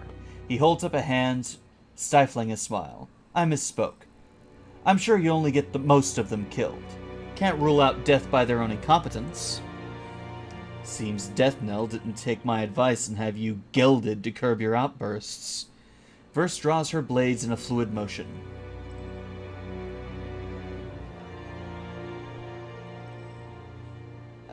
Let's teach him a lesson. With a swift, confident stride, you advance on Fake Limp and grab his neck before he can step away. His stance wobbles as you clench down on his throat, and he presses his arms against you, desperate to push away. At last, he tears himself away from your grip, grasping for air and clutching his throat. I'm sorry, Mistress Verse. I did not mean any disrespect. Of course you did, and I couldn't care less. Just know this. You're just not good enough to do it to my face. She sniffs and glares at him. Clean yourself up. Apologies. I've been in the field for weeks, answering to no one. I've forgotten my place. Their camp is just yonder, he points to the northeast, and we've kept an eye on them. For the last couple days, some of them left just a few hours ago, looking for food, maybe out on patrol, but they haven't returned yet. Might be wise to strike now while they're divided. How did you find this place? Happy accident of sorts. He points east towards the mountains. We were up in the mountains with orders to keep the Oathbreakers in, and keep any would-be allies out of the valley. Strangest thing happened. Tremors hit the pass, And the tremors lasted a bit, so I figured they were magical. But there weren't no sign of Earthshakers or anybody. Let's keep silent. Figuring we didn't need to watch the pass no longer, we headed down slope, back to the camp. He points with his eye to the north. New Fish and the gang's got good eyes, and she spotted the campfires from up on high. We got curious, swung this way, and that's pretty much how we got here. What's your plan now? I lost 2 of my gang in the mountains, and we've been on half rations for days. So until we get a much larger contingent, we're not likely to win any fight we start. Now that you're here, I figure my gang will hold back and keep an eye out for trouble. Maybe swoop in if things get messy. Let's glare silently. My gang and I will lurk nearby. When you make your move, we'll descend and help with capturing Florian. Don't worry. I'll let the others know you did the heavy lifting. I'll cheat at battle, but it's not worth my reputation.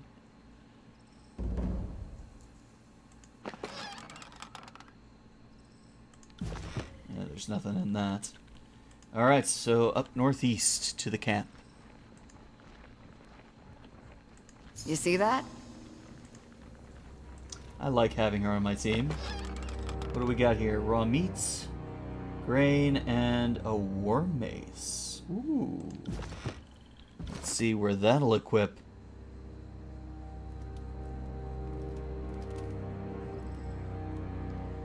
Got a bronze hammer here.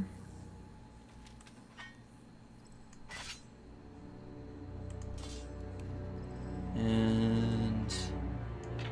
oh wait, that's a two-handed item, isn't it? No, it's one-handed.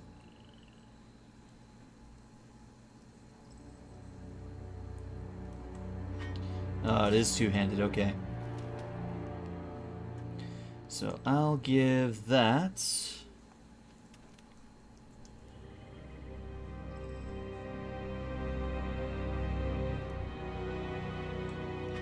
definitely much better. Oh, yeah.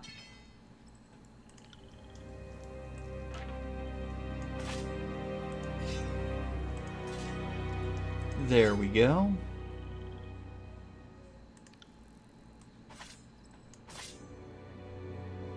Ah, much better.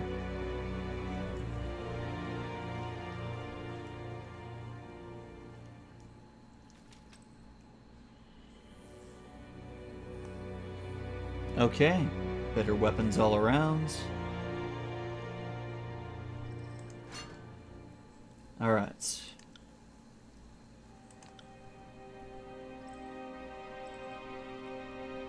Eight to 11. 7 to 10. 6 to 8, yep.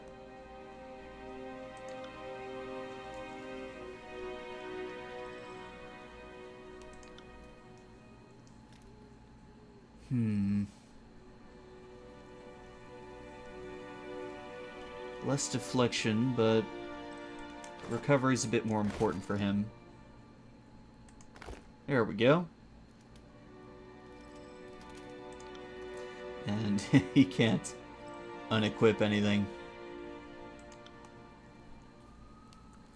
Potion of Revival. He's definitely keeping that. Fatiguing Toxin.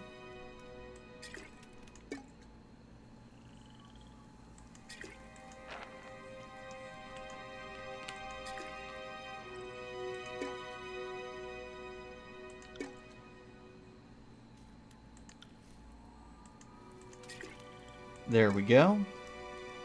What's this? Invisibility and protection.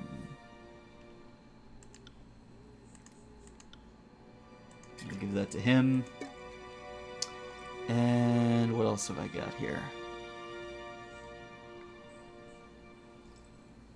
Looks like all of it for my consumables. Alright. Let's continue on to the camp. To the north. Do a little exploring, see if there's anything else that might be picked up. Nope. That's a barricade.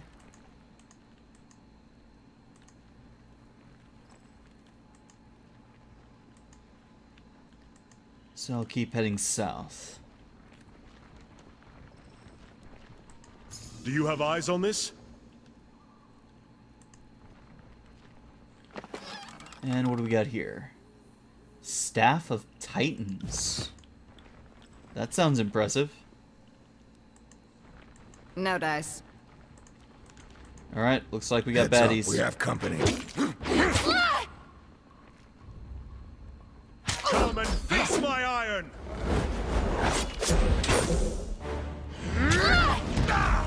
Nice.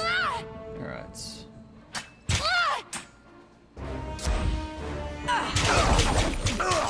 We can do this! I'll tear your skeleton out by your ass. Will do. And we'll knock this one Bleed out, you down. little Alright, he's shit. hobbled.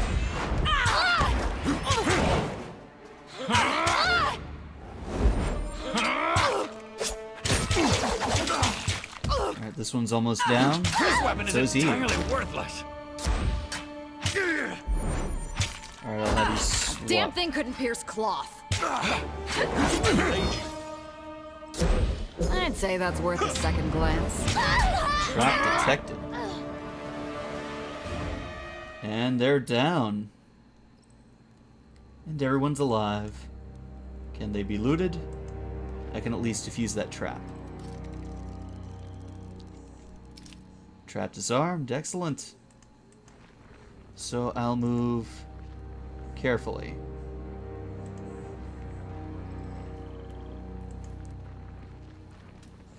Not happening.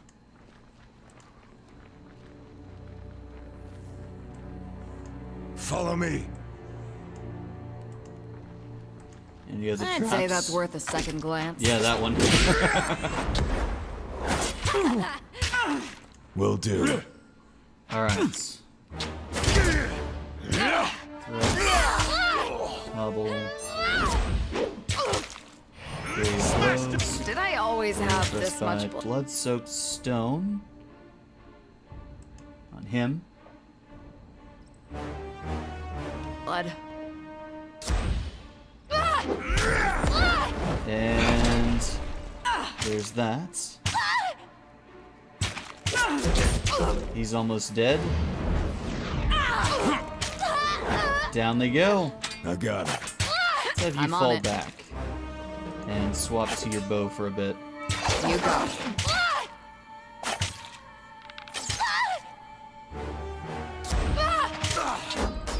I never had a chance. And down they go. And this one's lootable. Or I thought it was. On it. Oh well, not lootable. I'd say that's worth a second glance. Oof. Second time I missed a trap. I got it. So let's give them a moment to rest.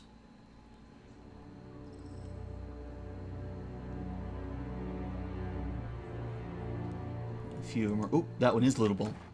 And what do we got? Bronze gauntlets. Nice.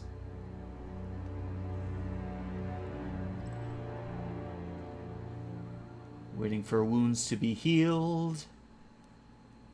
7 days. Is this some sort of prank? Kids these days.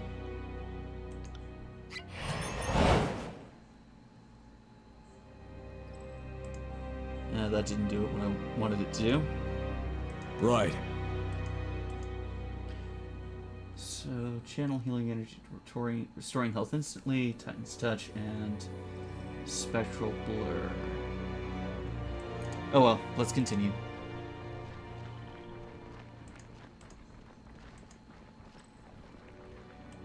Anything good over here? What do we have here? Oh, there we go. Excellent.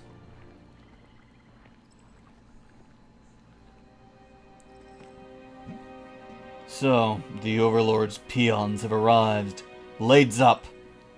Fox in hand and ready for battle, the Vendrian Guard captain bellows orders to the warriors in his camp. Dressed in tarnished bronze and sporting countless scars across his arms, Pelox Florian towers over his peers. If you value your life, drop everything and flee. Or stand and fight. I'm happy with that option too. Just seemed unsporting for me to suggest it.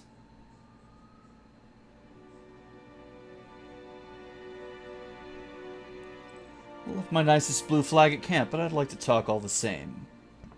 You want to talk? Florian looks in either direction at his soldiers, gauging their reactions. Fine. Speak your mind. Try anything funny and I'll run my fox clear up your backside until you taste bronze. Huh.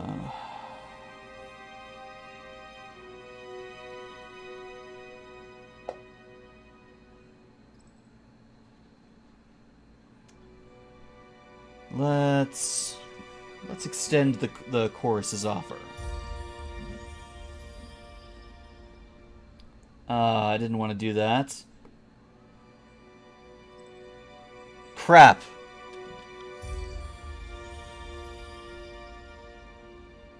Crap. Not what I meant to do.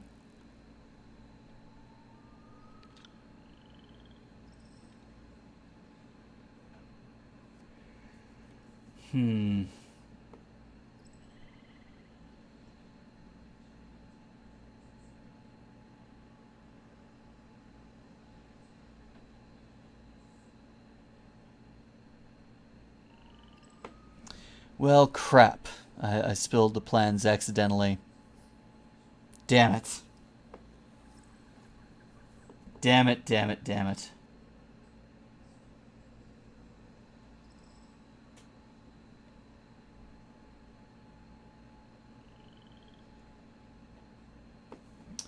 Fine, let's just kill him. Trouble is afoot.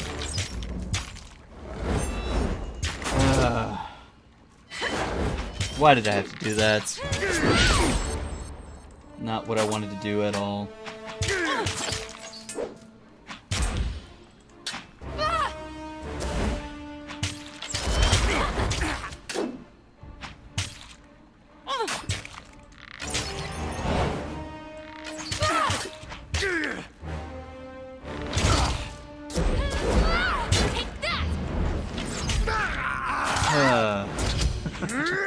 That was pretty damn stupid. I require needle and thread. Get up, damn you!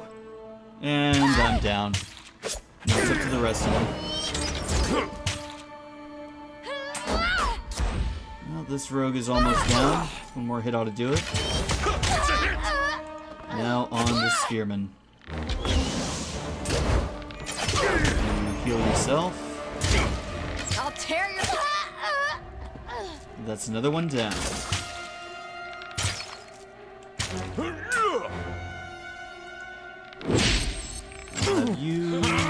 Let's have you skewer this guy.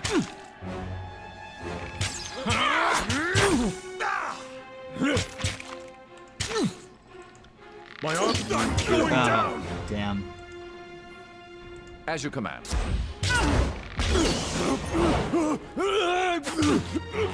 Alright, time to finish this. Damn. Alright, swap out. Finish him off.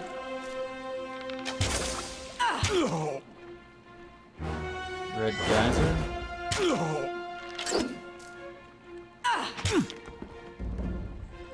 And there we go. I got it. Well, that was really dumb of me.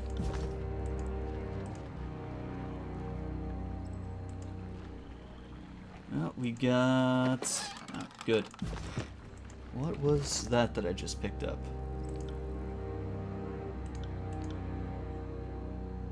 Studded iron gorgets. Huh. And... the Tenderizer.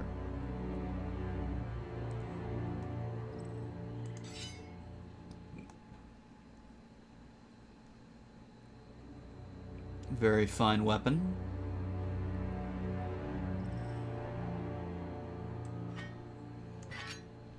Yeah. That's nice. Alright. Anyone else I can loot? Nope. Then we continue.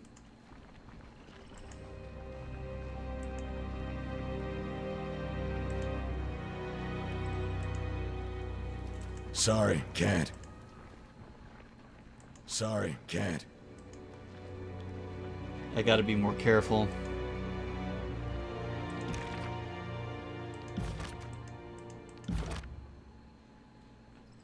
Yeah.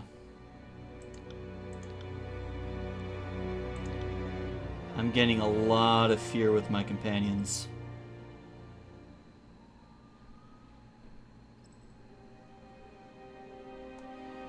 Fury's Rage. Death from above. I've got more Rathern with the voices, or with voice than anything else. I gotta be careful. I don't want to alienate my, Right. Trouble is afoot. my allies.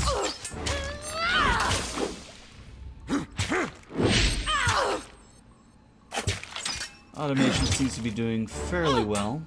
For the Queen! This is useless. I should try something else. Back off.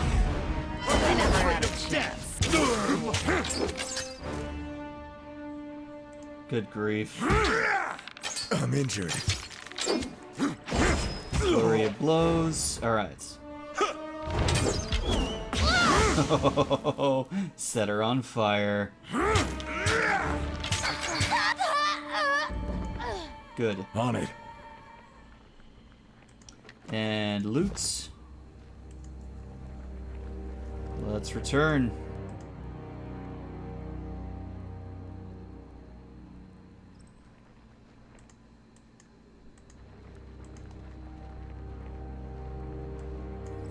Alright, fake limp. You killed him? Are you daft? Fifth Eye said we can kill any of them except Florian.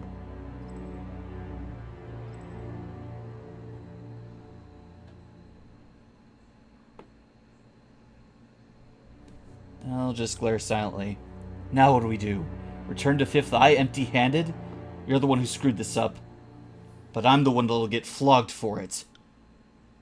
Not sure I like your tone of voice. Not sure I like the tone of your face. Well, I guess it doesn't matter now anyway. I'll have to report this unfortunate events to the Voices of Narad in person. Hopefully, ridding this wilderness of the Oathbreaker nuisance will be enough to save my own face. I'll get out of here. Don't you have other fates to bind or something of that sort?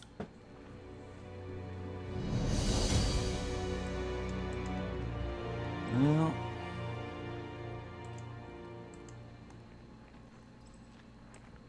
that teaches me a lesson.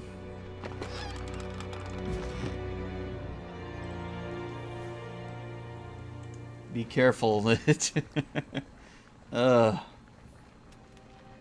That was pretty stupid of me. So first we return to the chorus camp.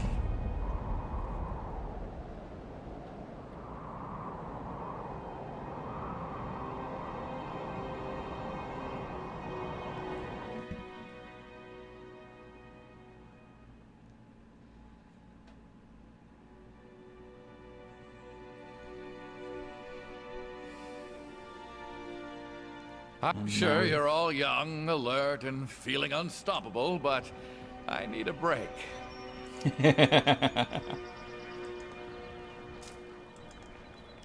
Well, let's do the turn into Fifth Eye.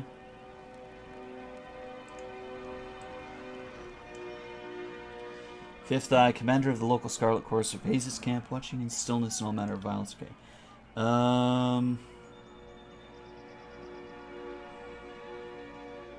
Farewell. And let's get a little... Oh, look, a beastman. A young beastman stands in the shadow of an enormous beast woman, whose stature still manages to loom over you, even in her crouched position. The beastman's mouth froths with spittle that launches in every direction as he snarls at her. Night Yowl was promised worthy. Tough prey for joining, but Beast Woman only allow Night Yowl to hunt weakest of humans. Oh, wow, that's rough.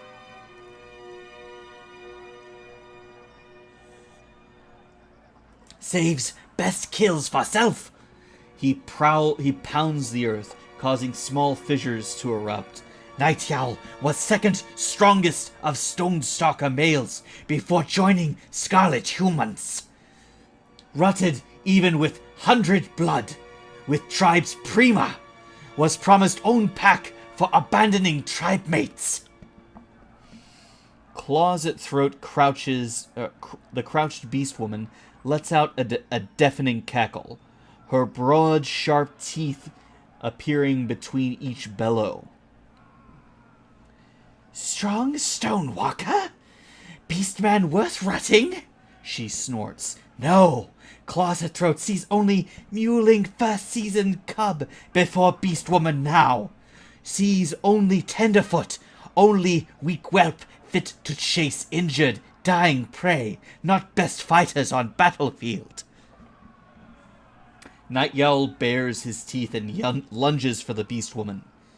But she is swift to stand, hackles raise, and calloused palms far larger than his head harshly pins him to the ground in one deft swipe. His face smashes into the earth with a whip-like crack of stone followed by a deafened whimper. Claws at throat stares down at you with as much regard as she might the wild dogs that roam the camp. Human. Claws at throat. Her nostrils peak as she rapidly scours her memory for your familiar scent. Then a sharp-toothed grin slowly spreads across her face. Human reeks of blood, mud, death, of triumph and gnashing, wailing teeth. Beast Woman can smell. Human is better fighter than runt called Night Yowl. She grinds the beast man's face deeper into the dirt before lifting her clawed and gnarled fingers off him. She quickly scrambles to his feet to nurse his head.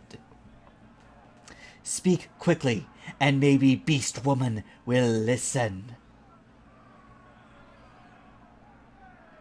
I wager I could take you. The beast woman snorts and stabs a stab of incredulity opening the features of her face. Then she howls with racking full-bodied laughter. Claws at throat like human who is male, yet who is bold enough to challenge Beast Woman. Expected blunt claw to be feeble as Night Yowl, whimpering at Beast Woman's feet. She licks her fangs longingly as she assesses your hidden prowess and strength. If Beast Woman did not have runt, whelp, cur like Night Yowl to train, Claws at throat would happily enjoy fighting with human. Farewell. Now let's head down here. Talk to these two. Baz and Reg trade conversation in hectic whispers. Do you feel strange? Yeah. Reg rubs his shoulders nervously. Ever since the Fatebender spoke Kairos' edict, I felt like bugs were crawling under my skin. They notice you approach with mixed expressions. Oh, didn't see you there, Fatebender.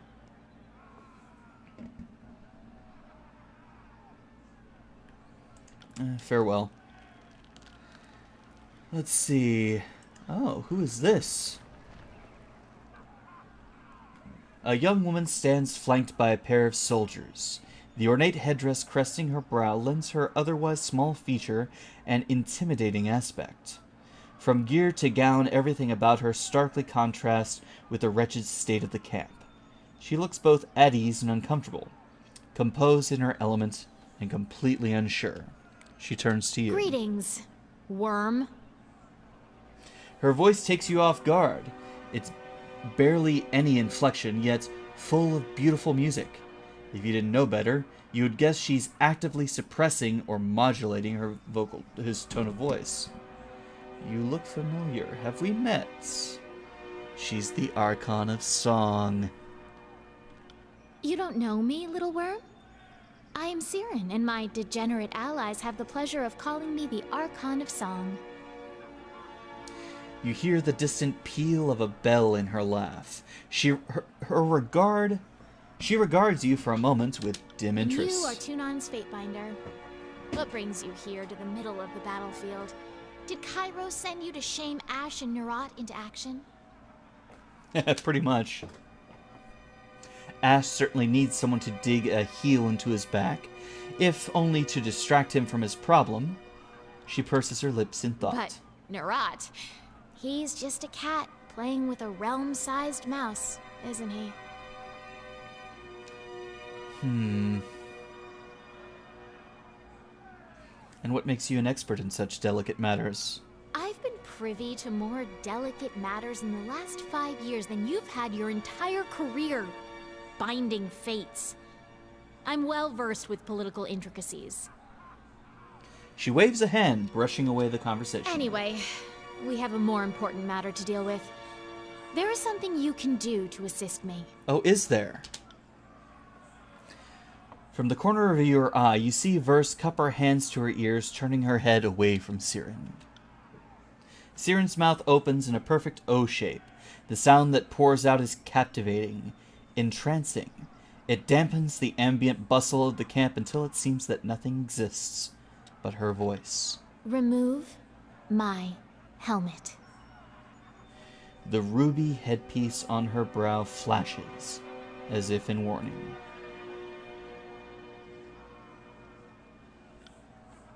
You discover that Siren's helmet is locked behind her head with a complicated mechanism. You want nothing more than to bash the lock apart and free the Archon, satisfying the command. Before you make the attempt, one of Siren's guards places her hand on yours and shakes her head. She points to a wad of cotton sticking in her ear.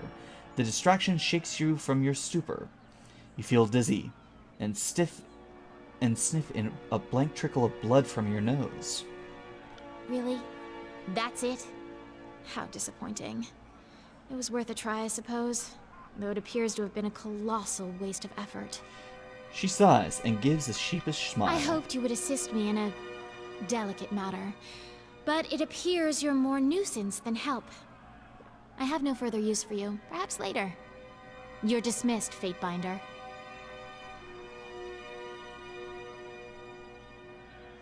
I'm just gonna glare silently. I said dismissed until I have further need of you. Your presence displeases me. This time her voice takes on a different quality. It screeches like a piece of flint struck in a grinding wheel. You feel it down in your toes, and you want nothing more than to make a hasty exit before the Archon inflicts more of her terrifying song. For the love of Kairos! That was the Archon of Song in the flesh! Darting his head for a furtive look back at Siren, Lantry sighs in awe. Don't be so dumbstruck. Dumbstruck? I don't exactly meet Archons on a regular basis. Maybe to you, this is just Judge's Day. Alright, so I can't help him, or can't help her yet. But perhaps I'll need to improve. Oh, Death Knell. You. As much of an accusation as a question, the broad-shouldered woman shakes her head with a scowl. So you're Tunan's Fatebinder.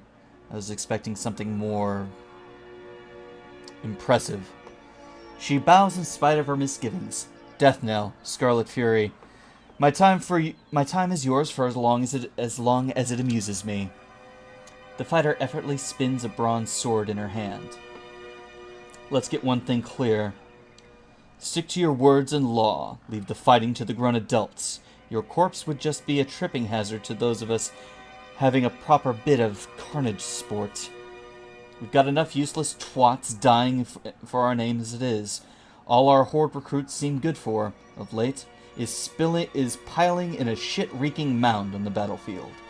She hums low to herself and flips her sword side to side with several deft flicks of her wrist. Keeps up and we'll have to toughen our recruitment standards again.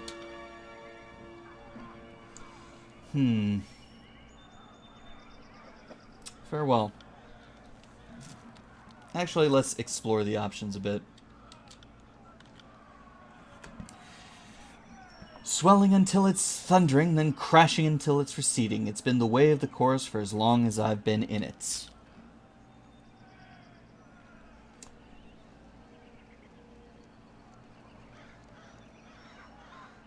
Oh, she has a plan. What might that be? I'm thinking of redoubling our efforts to recruit settlers, focusing on unaligned and unsuspecting instead of flushing ourselves with the gills with oathbreakers claimed from the battlefield. How exactly do you plan to convince them? That knife point has sufficed well enough in the past, but you've inspired me to try a more diplomatic approach this day. What do you say, Binder? You might be able to ease them into the idea and save the lives of their friends and neighbors in the process. If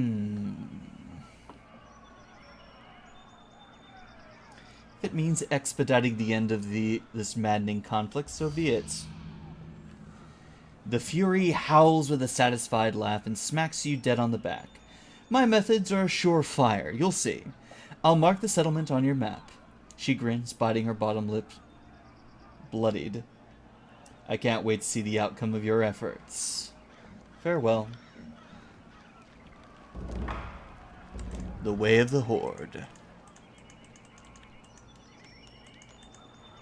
Sorry, can't.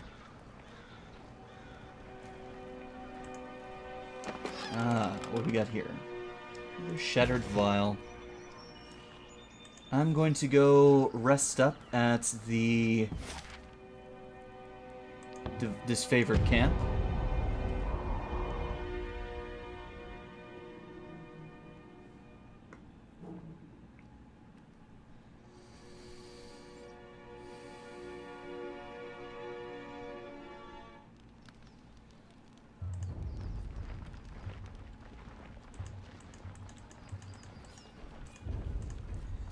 And we'll return to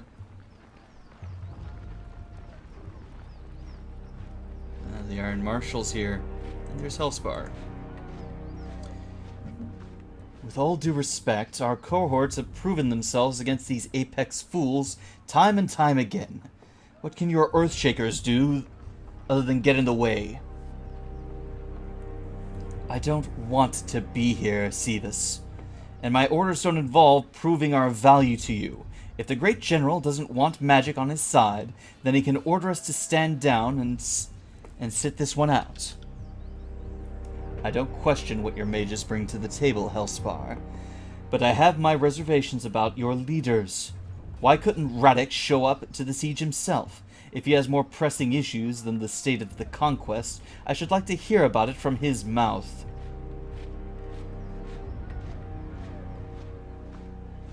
If Radix is not inclined to help, perhaps his next of kin might take his place.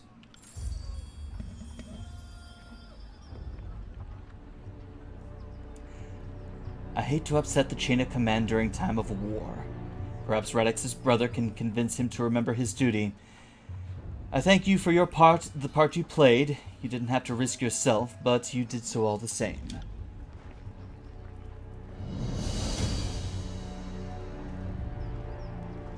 Alrighty. Well, now that we're here, let's go find the inn over here and rest up and Well, if it isn't the Fate Binder.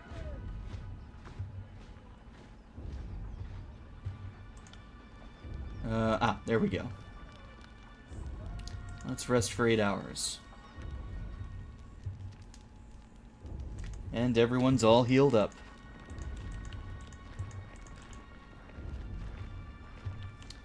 Looks like there was some campfire. There we go. I'll just take that. There's something over here too, wasn't there?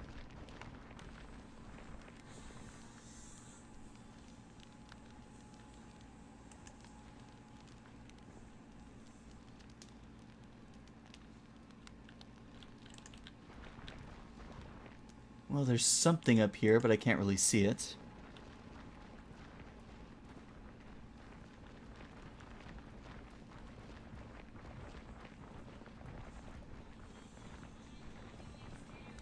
There it is.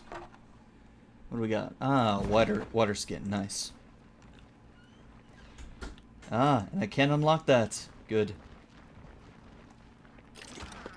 What do we got? A bronze javelin. Take that and equip it over here.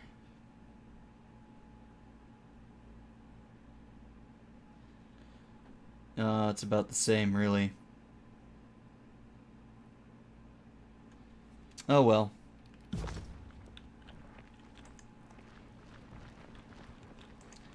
But there's something over here I can open. Perhaps.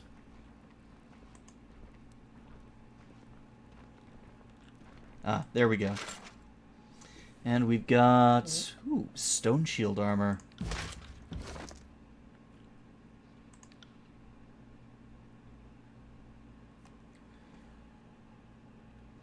Armor 2.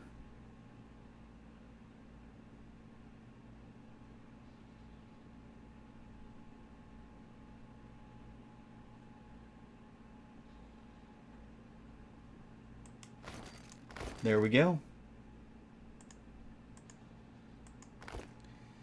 And let's see, what about her?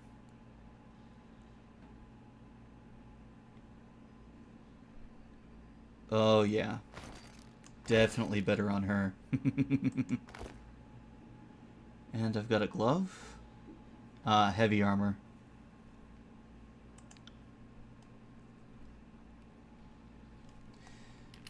There we go.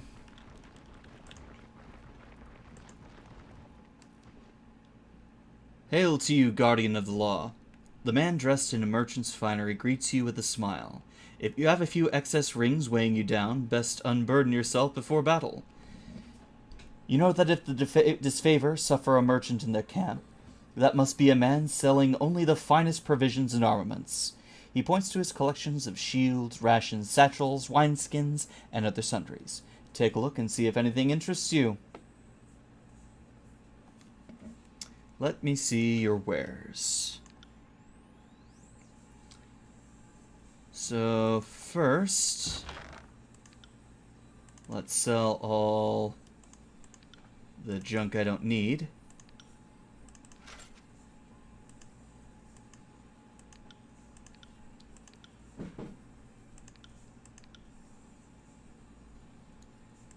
Bronze javelin, bronze hammer, dagger. I'll keep that.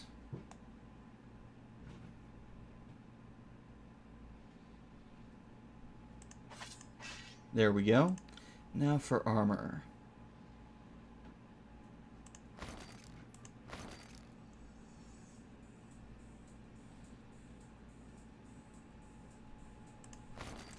Yeah, just sell it all. I don't need it. And...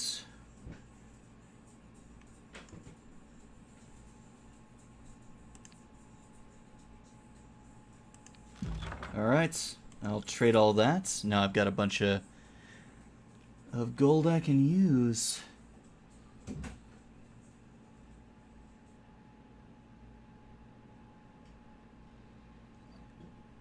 Lots of... Let's see what weapons we got. A bunch of stuff that I already sold him.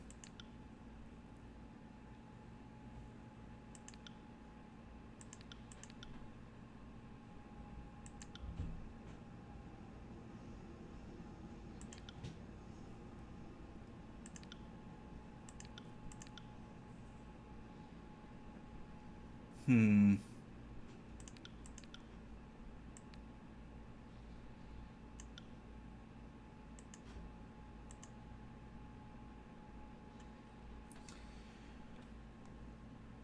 Yeah, he's got nothing for me. Oh well. I've unburdened myself from a bunch of crap I don't need. Ooh. What have we over here? A tower shield. That'll come in handy.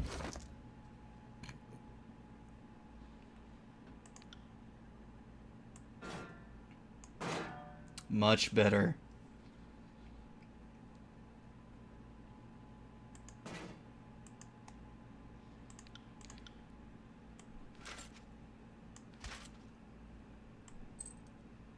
There we go.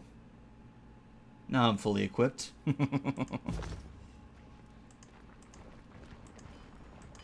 Let's head over here. Yep, there we go. Can't do that. Let's check in on the blacksmith. Oathbound dagger.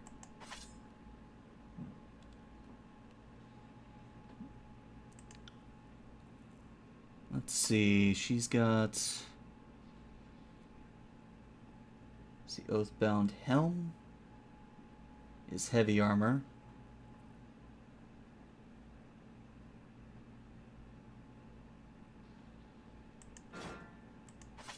That shield actually might be a better deal. Yes, it is. It's a much better deal.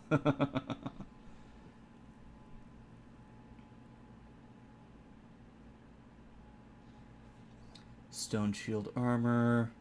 I'll take the boots and the gloves.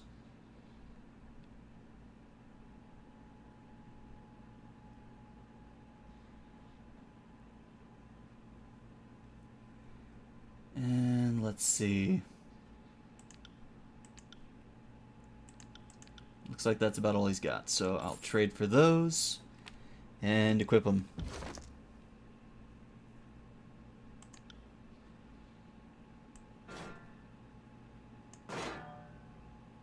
Excellent.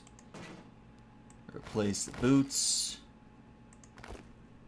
Replace the gloves. What's this? Emerald pin.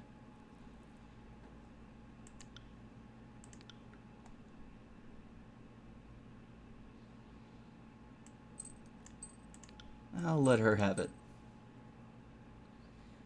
And then the Staff of Titans.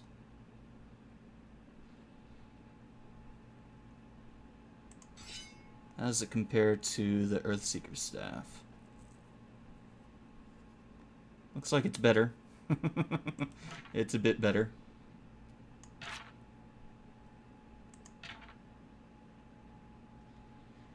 And...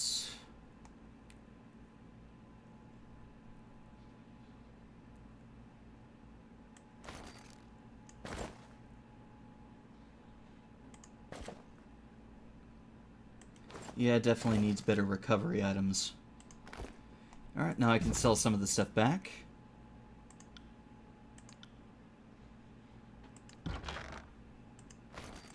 There we go. Sell the shield, the bronze shield, and that. Okie doke.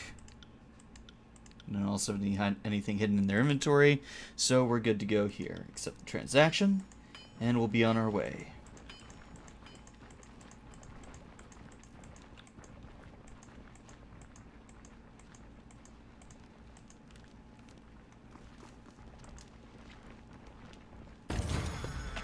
What do we got here? A version.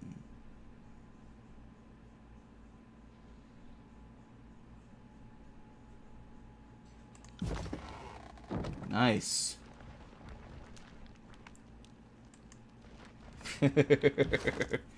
All right.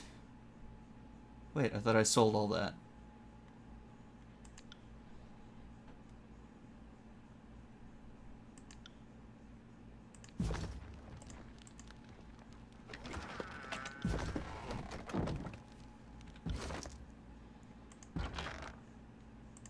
Oh, there it is. Just gotta select weapons. Alright. Oh, much better. Wait. Ah, it's a two-handed weapon. Okay.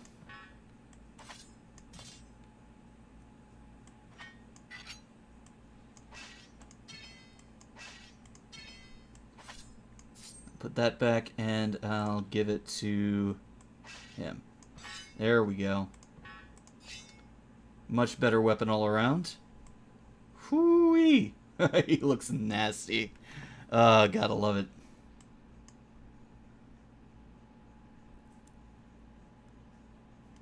And that stuff isn't coming off. Alright, so let's head back this way.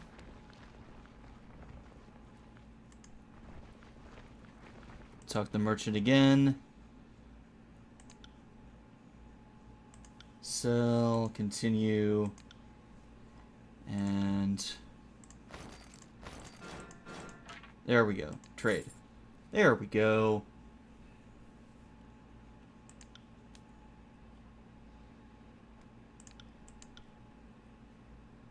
And close. There we are. Back to the fray.